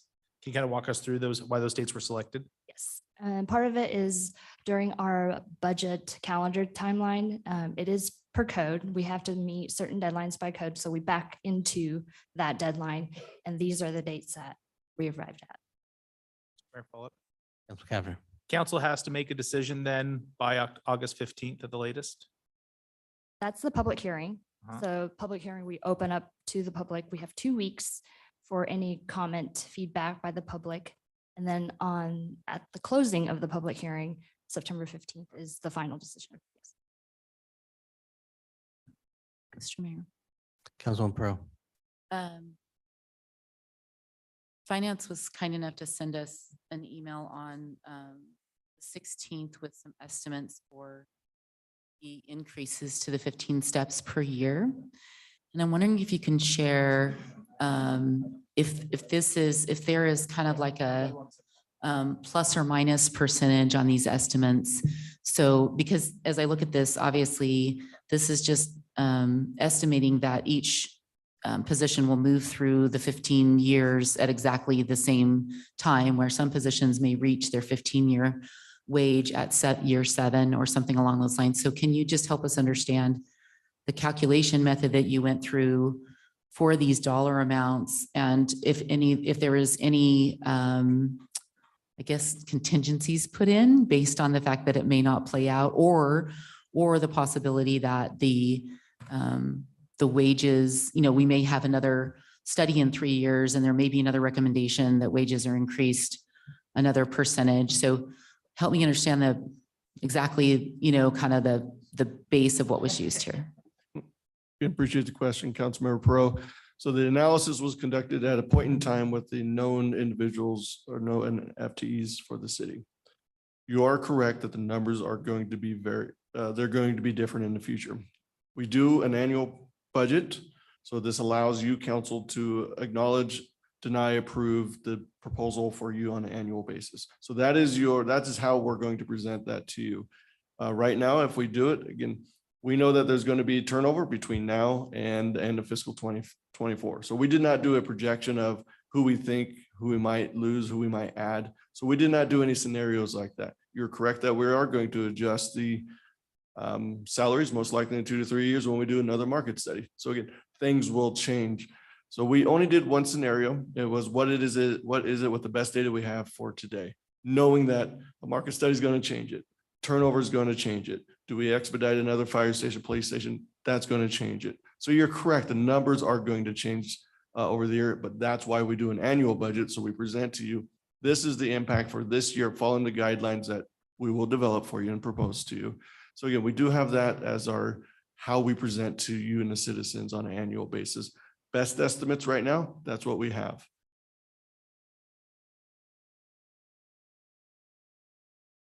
Mr. Mayor, so just to kind of looking up the motion, the dates and the motions we need to adopt the budgets and those types of things. What was the latest? You were talking about that, Jenny, and I was thinking about something else. Apologize, but don't worry. My wife happens all the time, so she just throws something at me. What is the latest that we can go to adopt the tentative budget, foregone amended budget, and then public hearing to have everything stay within the parameters of what is necessary? So Yeah, so August 15th is when we publish in the paper for our citizens for the public hearing. So That is a formal notice that we send out to the public. So council, or I think Councilman Hoagland, you're mentioning what number can we bring down or adjust? Is that what the question is? And Mr. Mayor, Jenny, what's the latest we can set that number to be published? Can we go to the August 5th meeting or whatever that August 8th meeting would be type of thing to have adoption of those types of things? So we have a revenue number for personnel that is maybe better known. For Councilmember Hoagland, per the state statute, September 1st is the last day that we have as a body to approve something. On the 2nd of September, we are mandated to give the tax levy information to the county, which is going to be a direct result of your final decision. So we give you 2 weeks of buffer, hence August 15th, just in case something happens so that we can go, we need to change it to August 22nd in this case, or August 29th. So we build in 2 weeks of buffer just in case something happens. Mr. Hoagland, we always put your high water mark on your announcement to the citizens in July. That way you can always make some adjustments. We give you some room. You can always come down, but you can also kind of toggle the number. So we always give you a high water mark in July. That way it gives you guys the flexibility for the August 15th discussion with your citizens if you need to make some adjustments, and you don't have to republish because you didn't put it at the only reason you have to republish is because you put a higher number. We're going to give you that high water mark to give you that flexibility. And Todd, just what date do we have to give that number for publishing? Is it 11 days, 14 days, 15 days? Well, again, we would go with at least 3 weeks prior to standing in front of your citizens. So if you're hearing, I don't have a calendar in front of me, but whatever the hearing is on a Tuesday before the 1st of September, you would have to have your work completed by that day. So we either need to do July 18th or we could do a special meeting on July 24th to meet the 21-day process. I'll trust your math on that. Yes. That's helpful. Thank you, Todd.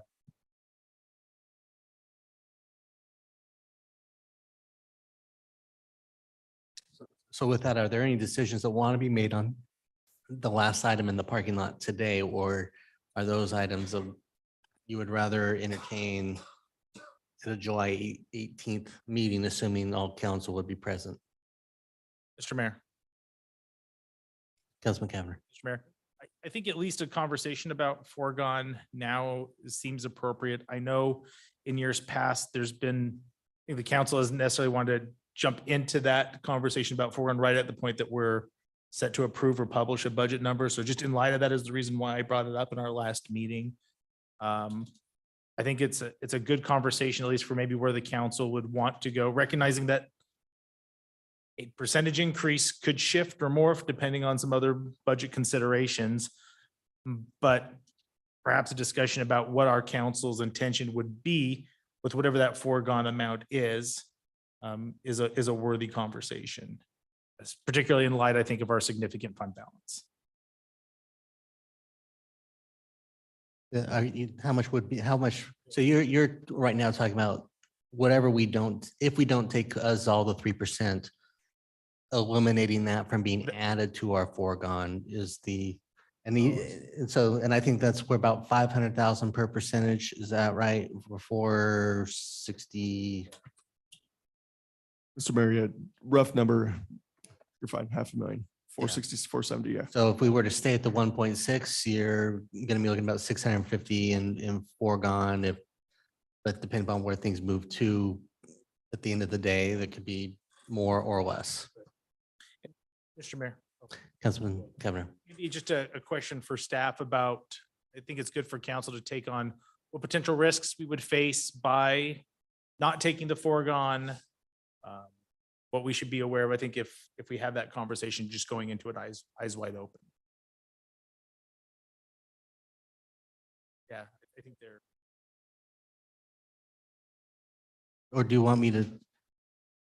I think, I don't know what I want to call them risks, but just so council's clear on what we can or can't do with foregone in the future from that standpoint, is any in any year, we can take up to 1% of foregone to be added, and that does not count towards our 8% cap. So, and then whatever we have on the books, we can come back and pull forward up to 1% a year. So this year, if we want to take 4% this year, we would take 453,000 from our foregone, and it could be added on to our ongoing base. So what you leave in foregone can be used for that purpose in the future. Or it can be used for one-time purposes, and then it goes away after the one-time use from that standpoint. So that's the value of the foregone. Now, whether or not you want it to grow or exist is a different story or question mark. Councilwoman Schrader. Thank you. I do have some just questions about it. So try to understand it a little more. What is the current foregone amount, and what is 1% of that? Maybe while we're chewing on that, because I'm sure they'll take a moment. Oh, you already have it? Okay. Councilmember Schrader, City of Meridian currently has $3.8 million that we have set aside over years past from prior council's decision. So 3.8 million is your foregone balance currently. And if you did 1%, as Mr. Mayor said, $450,000-ish. And then question, so does foregone ever roll off? Is there by statute, is there a limitation on how long foregone funds can be accessible? Councilmember Schrader, there is no, currently as of today, Mhm. there is no expiration date. Right. Yeah, and that's important because, with a large fund balance and a healthy foregone balance, you do hit a point where, because it doesn't roll off, you sort of have to scratch your head and think, well, what would the emergency need to be, that it would need to be above a certain amount? And have we sort of hit the level that we don't need to continue adding to it? It's just such a positive place to be in as a city that we could even ask that question. Most cities don't have, most cities aren't debt free, and most cities don't have such a healthy fund balance that they could even consider that. So thank you for answering those questions. That's it for me for now. I'm going to think about it. One thing, and I'll just throw this out there is we got some, I'm not gonna say this is what you would have to do or need to do, but 1% foregone is about 3 firefighters. Is a rough cost. If the city were to decide that they did want to change their staffing model or our stations long-term and not impact other things which are currently planned within the city, that is one way you could consider doing that over time.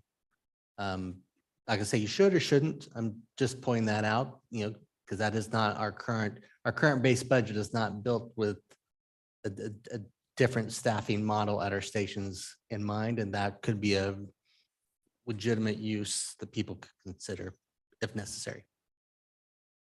Mr. Mayor, Councilmember Cavanagh, you asked a question, what is the estimated foregone for fiscal 24 as it stands right now as we're presenting the fiscal 24 budget? 635,000 is the number that we would be presenting as a potential add to the 3.8 that Councilmember Schrader asked about.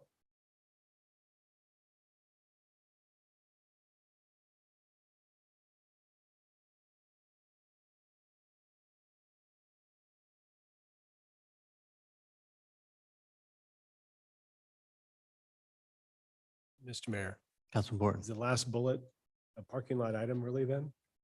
Not sure what, was it just that information or the first part? I mean, I'd rather not do this on July 18th. We could avoid it. It was something of concern. Mr. Mayor, just not taking the full, I guess, if we go to the budget discussion, which I think we'll take up next, that's going to come into play. What will the final budget be? And that's the discussion, unless I'm missing something here, Todd, so. Councilmember Hoagland, actually, the revenue side won't drive the notice that we must report to the citizens and the state. Your expenses are what we would be noticing. What we would do is, let's say, just for example, we take 0% of the allowable. You will direct us, let's use fund balance to balance the budget. The bottom line for expenses that we report to the citizens, the state, that stays the same. So the good thing here is when we announce to the citizens in July, your number that we have to announce is your expenditure side. And we will report the revenues, but if you decide to adjust your revenues, we're going to have to offset it with something. So that revenue doesn't really change because, as Councilmember Strader said, we have a fund balance that we do have the ability to tap into. And that is how you balance the budget. And that's how we're balancing this budget. We do have a use of fund balance as presented in the document to balance this budget. So I don't think you're going to change your notice per se. The revenue doesn't drive the notice, it's the expenses. So hopefully that helps put some relief that even if you did change something in July or August, we have you covered with the notice values. Mr. Mayor. Councilman Cavanagh. I think to Councilmember Borton's question, I think the reason we brought it up now is because at last year's budget, it was discussed. We should probably talk about discussion around foregone before we're at the point where we're voting on the budget, as opposed to kind of having this play out at that particular point in time, which is why I added it to the board based on past year's feedback. And I don't know, honestly, for council, if this is a philosophical question on whether or not you think, where you think foregone should live or exist, or if it's a dollar figure question where it should live or exist, or both. Because I think that's really there, as we all know, there's some things in this budget which are not yet finalized. And so to set a number is hard. To set a philosophy, if you want to, that could be the direction. People are fine with it being added to foregone. Well, it doesn't really matter what the number is, but if you're only willing to add a certain number to the foregone, if it exists, or if you say no foregone at all, that to me is your three options. If you feel like there's consensus, or if you feel like you can't make that decision until later, I understand that as well. But how do we answer the question when we still don't know the dollar amount, or does that matter? Mr. Mayor. Councilman Borton. So here's my thought on it. I mean, the allowable 3%, which isn't utilized, isn't taxed to the citizens. It's available at a future date. The reference to foregone is that. So it's not as though the citizens are paying that portion of the 3%, which isn't utilized. Is that correct? Councilmember Borton, any foregone revenue that you allocate to this existing 3.8 million has zero impact on your residents or commercial property taxpayers at this moment today. Correct. So that informs the decision somewhat. Meaning if it's placed in foregone, you're not taxing the citizens, you're preserving a right at a future date should an emergency arrive that warrants it to do so. Councilmember. It might not ever arrive, but I don't know why you would have, maybe that's the future decision, why you would ever foreclose that opportunity, as remote as it might be, to do so. So it seems like retaining that right to recover, why you would ever release that. Mr. Mayor. Councilman Cavanagh. Perhaps in response, a quick game of verbal pickleball, if you will, is that and I expect to lose on that, but you're an exceptional pickleball player. When we have the fund balance that we have at this point in time, Right. certainly in other cases, if we were more challenged financially, preserving that makes a lot of sense. I struggle with when we have such a hefty fund balance to say, there is a need that would potentially exist in the future that would require us to ask for the taxpayers more than the 3% that we are allowed to come and ask for them on a regular basis. Makes sense. And so because we are well positioned financially to communicate to the taxpayers that we won't come back at a later point in time. Our commitment to you is that these dollars that we don't need now because we are well sourced financially, we're committing to you that we won't come back and ask for those at a later point in time.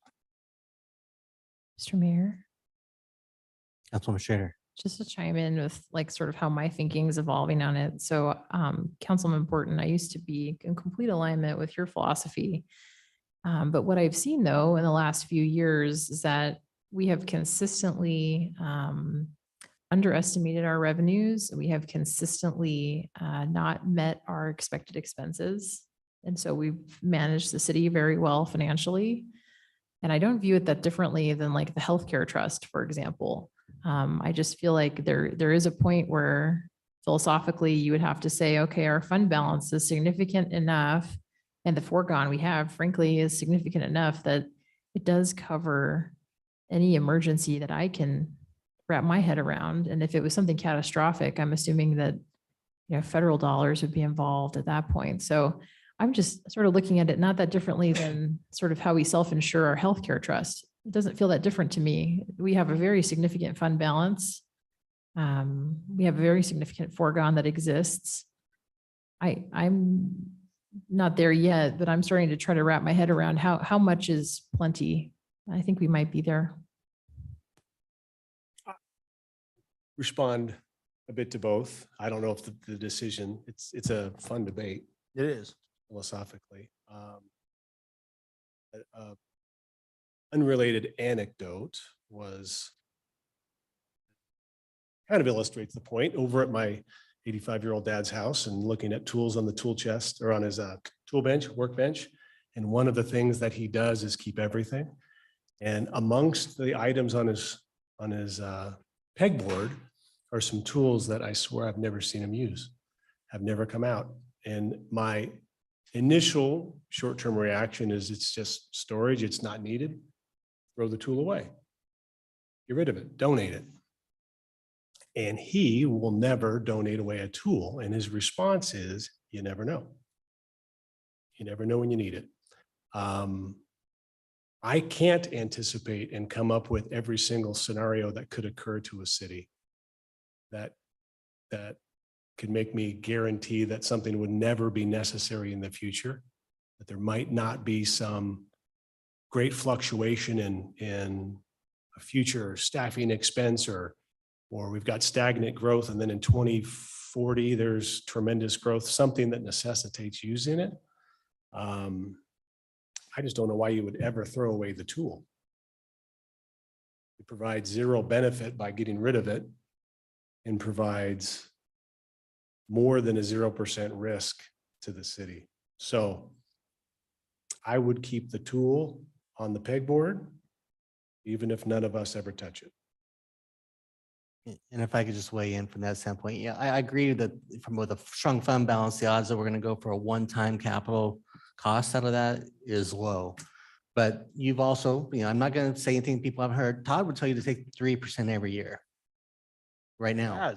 And so to me, this is the way of preserving what Todd has said we may want to do.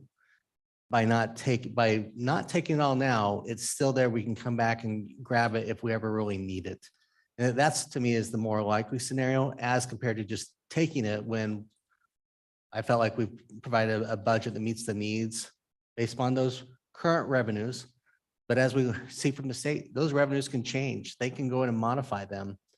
Those are the things that I could see happening in the future where the state says, yeah, you know about that liquor tax that we're giving you? Yeah, we're going to phase that out over the next 10 years. Good luck, cities.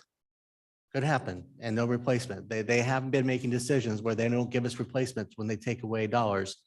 We've been lucky because we've been a growing city. We were the actual huge beneficiary of the sales tax redistribution formula that was based on a population 4 or 5 years ago. Had we not been the beneficiary, we would not be in our strong financial position today because of that.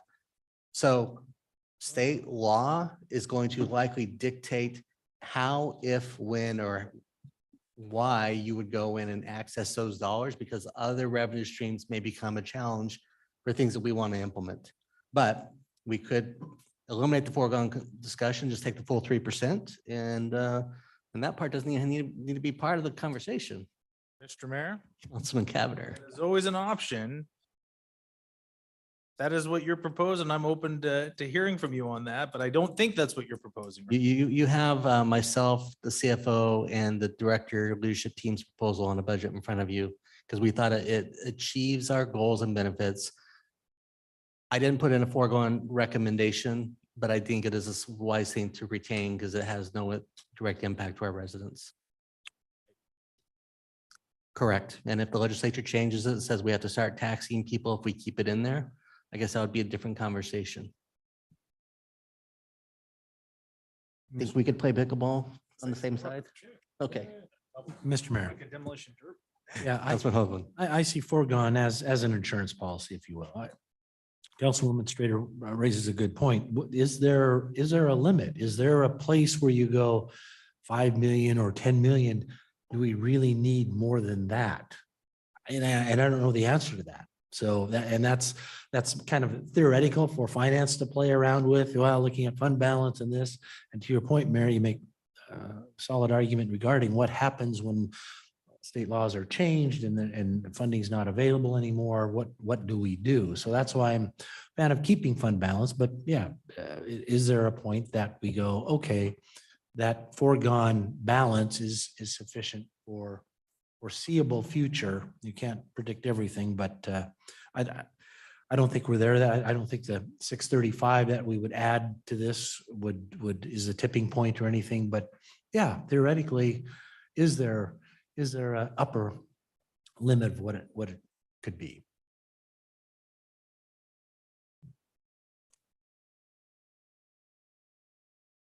Mr. Mayor, Councilman Board. close the loop on this last bullet point. Was there the current budget as proposed has 1.6 of the 3% incorporated into it.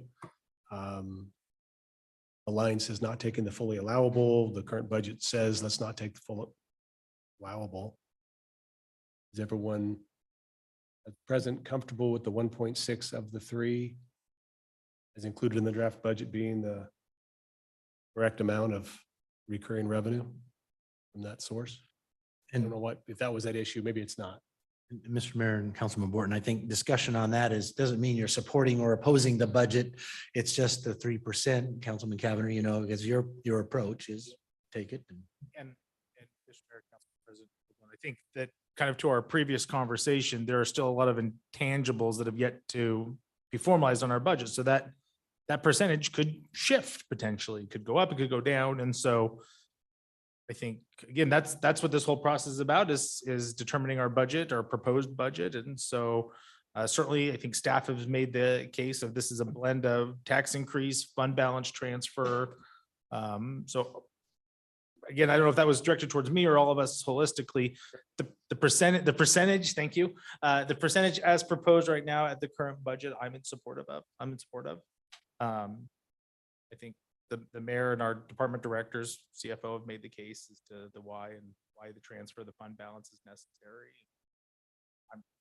I have sufficient understanding of what's being presented. Mr. Mayor. Councilwoman Schrader. Yeah, and it sort of plays into the foregone, feels like it's a little bit of a life raft, but I don't think we should ever get to the point that we're relying on it. I just want to make sure that from your perspective, you feel like we're taking enough of the 3% to adequately fund a growing city, that our head count is sufficient for the next year, and that it's really meeting our needs, and we're not setting ourselves up for a situation where next year we have to take the 3%. I hope that we're managing this in a way that we take it year by year, but that we're not setting ourselves up where we're going to get a nasty surprise next year that we've kind of been backed into a corner because we pushed out, because we had the ability to push our head count out. We felt it was prudent to do so, but we're not setting ourselves up where we pretty much have to take the 3% next year. So I just kind of wanted to open up and just not as a gotcha, but just as more of a just open discussion. How does this set us up for next year if we proceed? The best way I can answer that, next year's budget will be a lot easier if you take the full 3%, especially if we don't have things that we're allocating towards it this year. I mean, that's the base level thing that I can say as a truthful thing. Some things that are occurring outside of this room, whatever those decisions are, they may be setting you up to have to take the 3%, depending upon those decisions that are made. I mean, we in some regards, what we don't know is what we project what we think liquor will be. We project what we think those other revenue, ongoing increasing revenue resources are.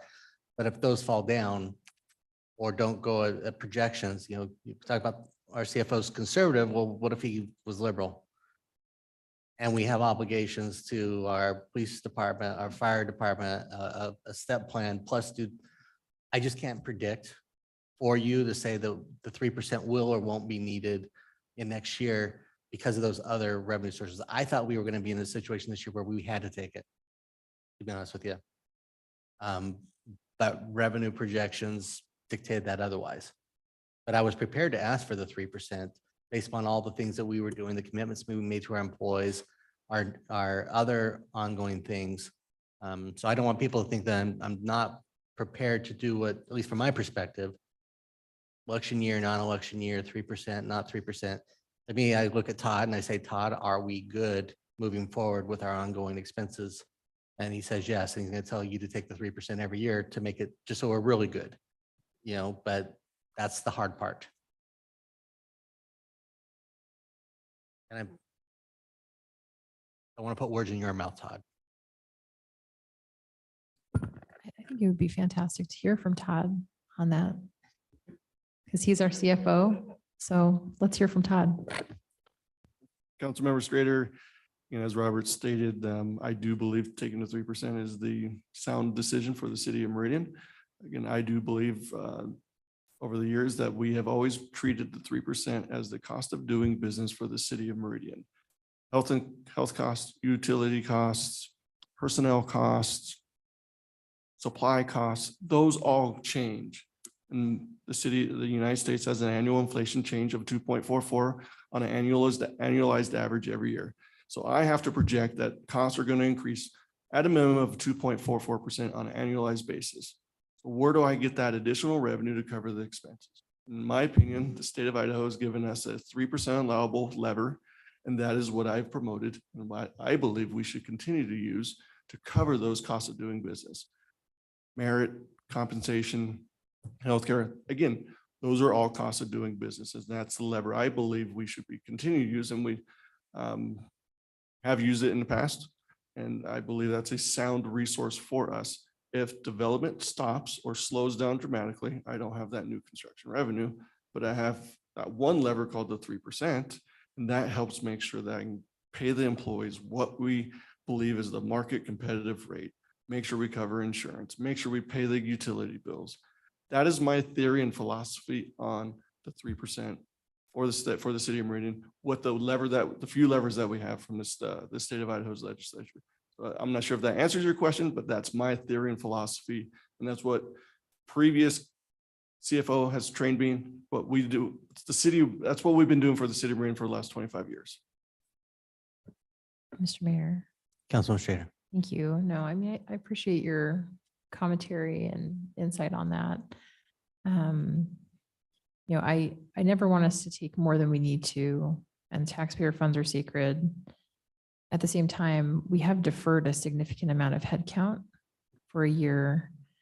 And I'd rather be in a spot where we could be at 2% this year and set ourselves up, if revenue projections hold, to be at 2% next year, as opposed to, kind of being all over the place. I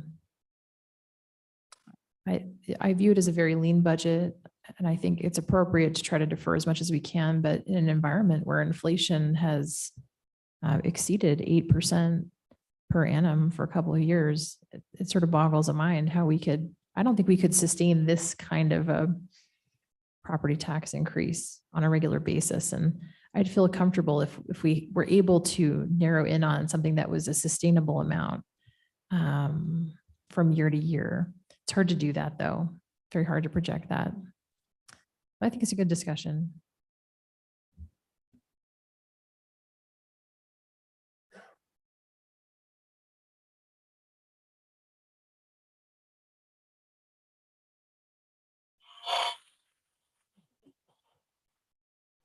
Thought it was a good time to. Have a little levity. Okay, well, do we want to ask the philosophical question with a thumbs up or thumbs down on if council, what action they will want to take with the foregone at this point in time? Make things more efficient as we get closer. Yes, Ms. Mayor. Certainly, I think we should keep that ability to capture the foregone if necessary. So I'm in favor of doing that.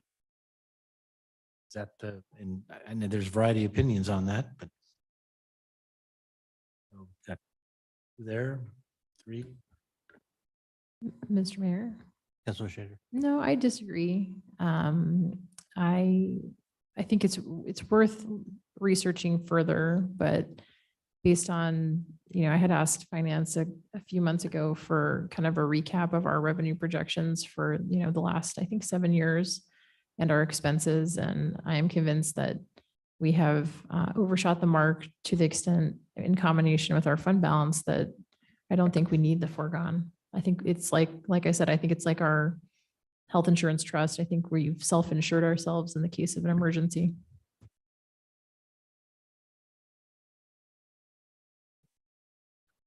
I saw 4 people leave it in, 2 people don't leave it in. Does that, Mr. Mayor, Councilman Pro? I've appreciated this conversation. I think it's a good and necessary one to have. I agree with Councilman Borton that I don't want to remove that as an option, as a tool in our toolbox. So that's where I stand on this question. Mr. Mayor, Councilman Overton. I echo those thoughts. I agree with Councilman Borton that I hope we never need it, but I want it there in case we do.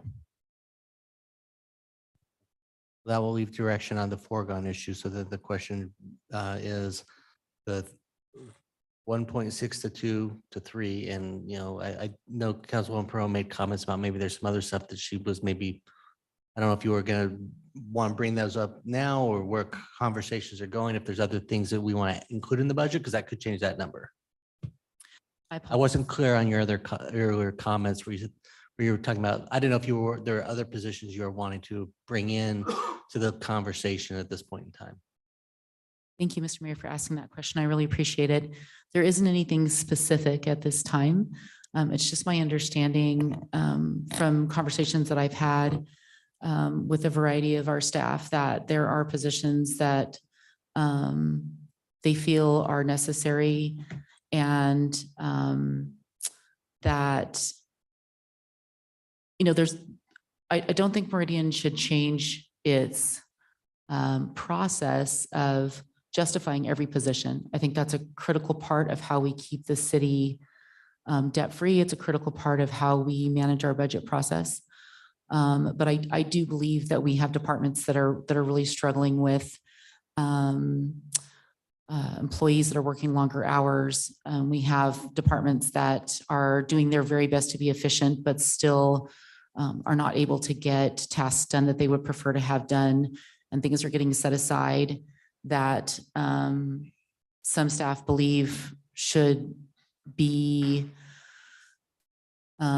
completed.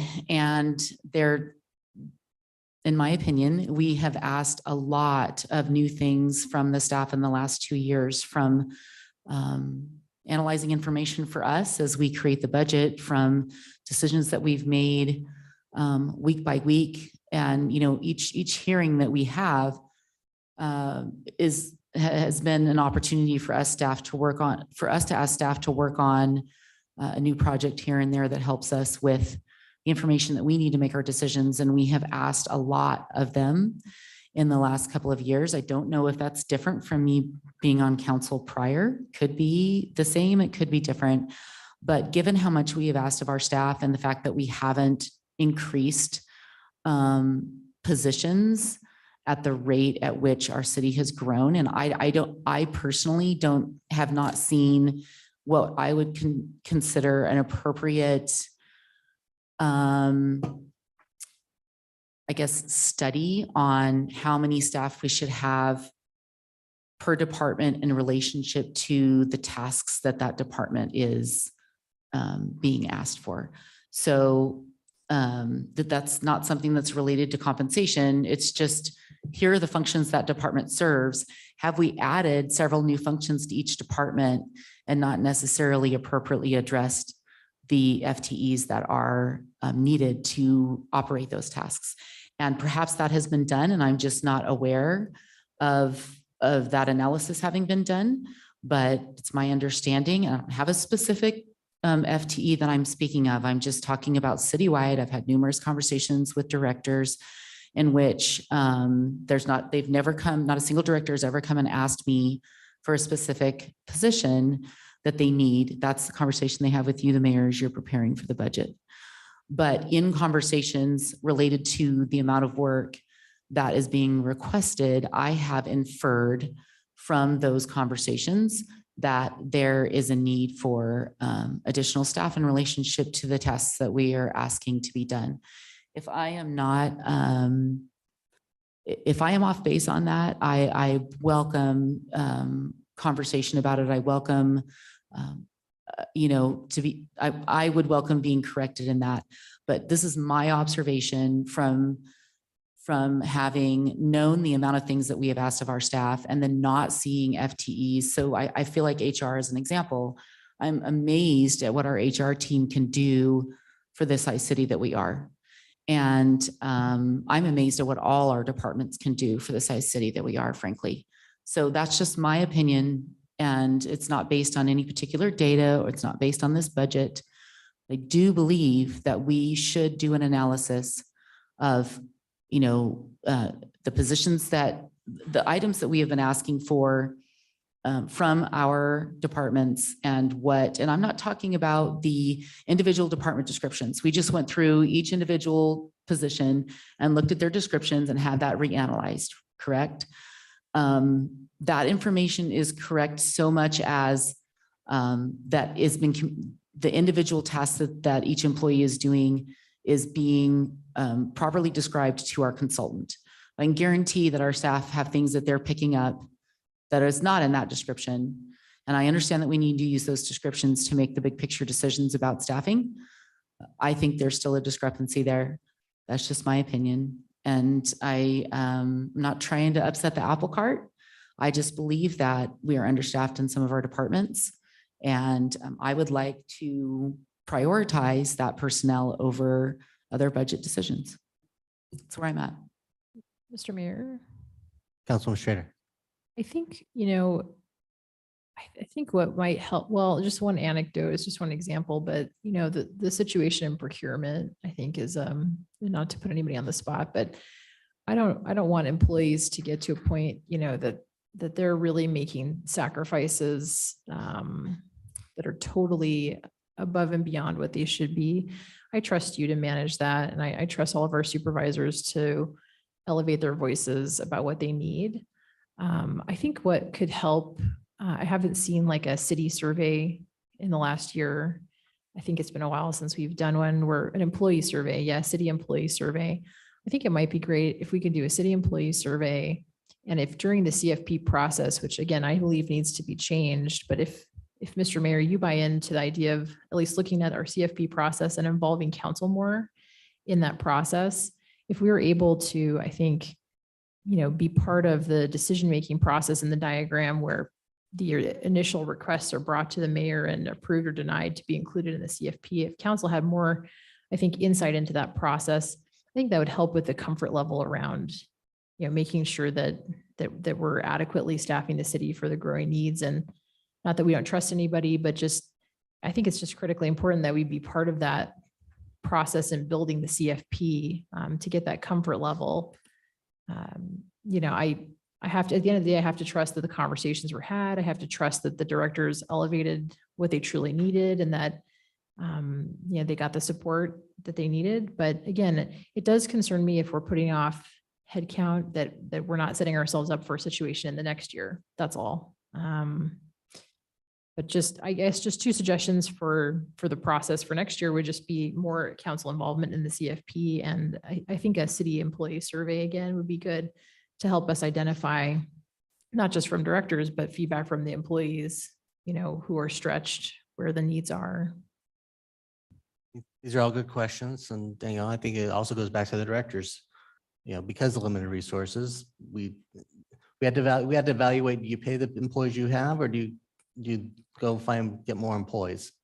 That's always that's always going to be the rub to a certain extent. And hopefully by getting this right size, that help us be able to figure out, we'll have more planned approaches towards our compensation for our existing employees, which will allow us to look at additional employees within that context, I think in a different way moving forward. So that's a good part. And I know you said it wasn't about any position, I too look at Todd to say, Todd, okay, you have a position. Todd didn't have that position for several years out in that regards. You know, for whatever his conversations were with his team about the why, wasn't because I put it out in the year. That's Todd was just based on his guesstimation. He could have moved that forward at any point in time based on, but his needs with Keith in conversations. But it will give us an enhanced level of service in that department in that regards, or should lead to that. So the conversations are fluid often. We make adjustments to workloads. Steve and I had conversations about a position that was in. Well, we all had that conversation where we made a determination to scale back a little bit on our movie nights and integrate and not move a position forward. We could bring that position back into the budget. Maybe we add more services, maybe we don't, you know, from that standpoint. So I'm trying to show you that we do have ongoing fluid conversations about all these positions. Community development's a great example. We are constantly evaluating, looking for efficiencies, talking about things. Does that mean that everything's going to be perfect? No, but the conversations are ongoing. When it comes to what makes it into the budget, Skippy, there's a wide variety of factors. And this was the team's, not me, the team's direction on what was going to go into this budget. You know, my ad was the 6 officers. Once we got the PAM model, they made the determination, they prioritized what was going to be in this budget as a group. From that standpoint, I'm not gonna say everyone got what they wanted. I'm sure every department would take 2 or 3 more people if you'd give it to them, or if I'd give it to them. They'll do it. They will. They'll find something for them to do. I have no doubt about that. If that was the direction the council wanted to go to. But we try to, a lot of them are also residents and they're taxpayers, and they care about how much they're paying in taxes and don't want to do more than they think is necessary or appropriate in that regards. But they are ongoing conversations, but I appreciate the feedback and comments and take it from there. Mr. Mayor. Councilwoman Pearl. I do appreciate the conservative approach that we take, and I 100% would expect that we would look at the efficiency of a department before we would make a decision about adding. And I trust you and our HR department to know what that efficiency expectation is. Absolutely. And I know that we have systems in place, and I know that those systems can be improved for looking at efficiency. So I don't have any question in regard to the process that that is, you know, that is being gone through. I guess maybe I can be more clear about my concern. That is is what we ask from our staff during the years. We have these meetings and we come back and a presentation is given and we say, hey, can you go back and analyze this? Can you go back? That adds to their workload that's not a part of their job description. And that takes time out of their 40 hours. And then because we have an amazing city, those individuals will stay late and put off put off things that they think they can and miss family time. And we appreciate all those incredible sacrifices that are made. I very much do. I've been in jobs where I've done the same, where I've worked 60 or 70 hours a week on a salary, never gotten paid overtime. I'm not saying that's happening here, but I've been in those positions and I've done what I need to do because I always take ownership of the job that I do. And I know a lot of our staff are the same.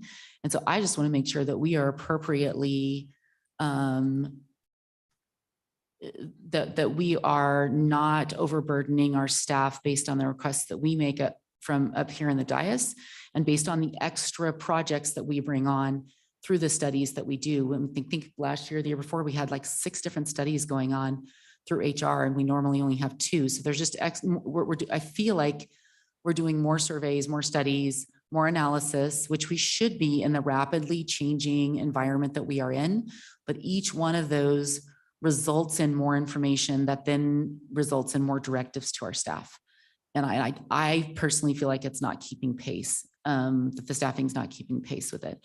And so that's not based on any specific request that's been made to me or complaint that's been made to me. I often, every time a member of our staff is up here on the dais and they're speaking and we ask them, can you go look at this? Can you go look at that? I hope that they have staffing time that it can be allocated to that because they already, most of them are at their full capacity in the job descriptions that they have. So that's where that's coming from. And in addition, I appreciate very much the models that we've done for the PAM model that we've done, the models that we've done for police. And I would like to see some sort of assessment for each department. They don't have to be identical to one another. Each department can have its unique way that it goes about making those determinations for FTEs. But I want to see that something, a process is happening that is more data-based, like the PAM model is for each department, and not just necessarily the director needing to come and ask for that position. I feel like they should have tools in which to make those decisions like some of the other departments have had. So I appreciate, if I heard you correctly, saying that will be an analysis that will be made on a better way for the departments to help make those determinations. I'll let Debbie lead that conversation. I think that they do have, I mean, you heard Debbie talk about metrics of one HR person per so many employee. I mean, I think some of that exists.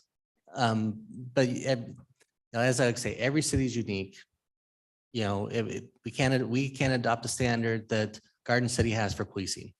We couldn't afford it if we went by their per thousand per police officers in that regards. So sometimes metrics make sense, sometimes they don't. Sometimes it's a feeling. Sometimes it's looking at your staff and having that. And I can only tell you what I tell the directors when they come and say, I've got someone doing all this. I say, what can you take off there? What can we not do? What can we put off in the strategic plan? You know, what's not as high of a priority that we can push down if they're taking on other responsibilities. Now, I can't be responsible if they still go try to do the work in that regards. You know, if you're hearing staff, you can not have to do that if you're from that standpoint, but I appreciate it. And Debbie's there, she's hearing. Thank you. I appreciate your willingness to allow us to speak about this so candidly, because it is a difficult conversation to have. And so thank you for letting us share, you know, just some thoughts for me that have been kind of rambling around for the last year. Because if there's a component that needs to be in the budget, I want to make sure you guys have an opportunity to talk about it and incorporate it into the budget from that standpoint. So.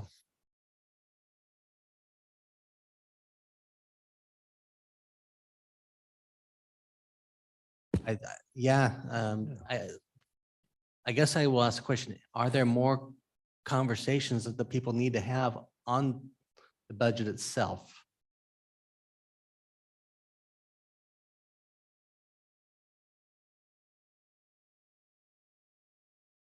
And Yeah, Mr. Mayor, Jenny, then I think your next slide was to show the dates that we talked about earlier. Is that correct? And what the next steps would be?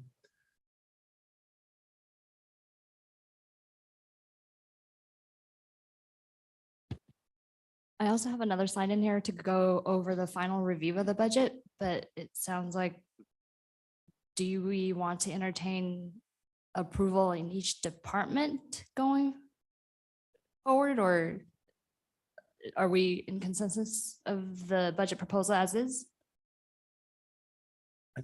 Okay. I believe, Mr. Mayor, it seems like from the conversation, there's consensus on the budget and that approach for what we're proposing for FY '24. So, and then we can take a formal action at the July 18th meeting. Sounds good. If there's real heartburn right now for people on a particular area, speak now, forever hold your peace type of thing. So yeah, because I'd like to release the staff if we're not going to do something after lunch. Yeah. But if we want to come back, let's go that direction. yeah, and we do. Oh, I was just gonna say, we do have an executive session that doesn't pertain to budget, but so that's next. Mr. Mayor, I think we successfully navigated through the parking lot items. There's no, I think, outstanding issues for us to discuss that we have the ability to discuss and have finality on today. So again, Mayor, I'm sure we want to thank our staff again, and good jokes today. Last hearing a little better, but I appreciate the pool's a little thin. But appreciate everybody being here today and helping us as a council work through all of these challenges so we can get to a budget that we're all comfortable with. If I could just reiterate, thank you to everybody, council, staff, those here, those on other places. We're not done yet, but we've got something we can at least bring forward for a conversation and start getting ready for the implementation, because I know that's what everyone's always excited about too. The department's right, ready to get to work on that as well. So, all right, just from a process standpoint, Council Administrator, do we need to take like a 20-minute break before we go into executive session? Okay, so I guess we'll just recess for now, and then we'll come back maybe at 12:45 to go into executive session, if that works for those.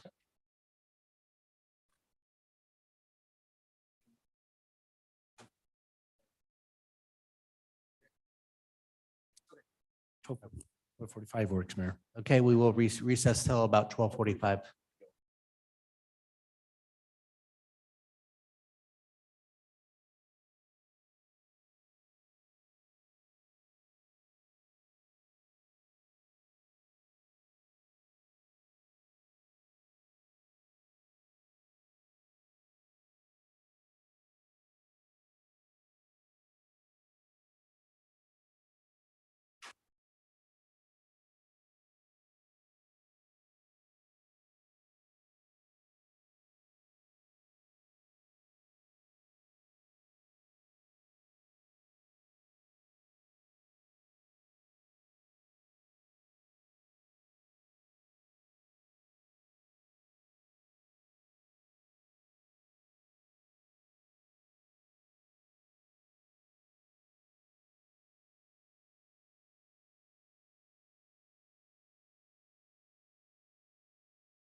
Right, council will go ahead and come back from recess and move on to item 3 on our agenda. Mr. Mayor, Councilman Hoagland. I move that we go into executive session per Idaho Code 74-206A1A.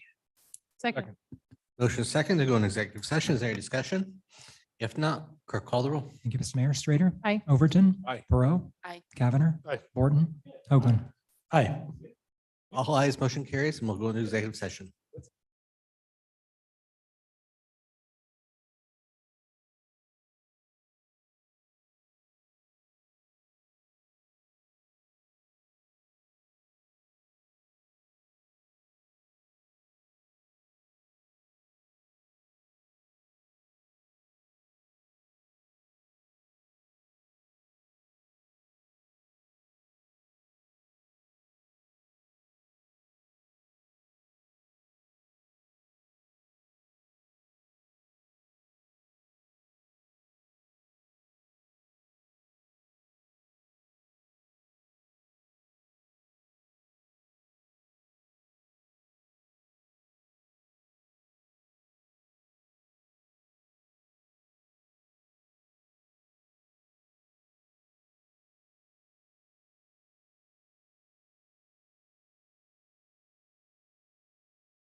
Council, do I have a motion? I move, Mr. Mayor, I move that we come out of executive session. Motion and second, come out of executive session. All in favor, signify by saying aye. Aye. Opposed, nay. The ayes have it. and We are out of executive session. Mr. Mayor, Councilman I Hogan. move that we adjourn our budget workshop. Motion to adjourn. All in favor, signify by saying aye. Aye. Opposed, nay. The ayes have it. We are adjourned.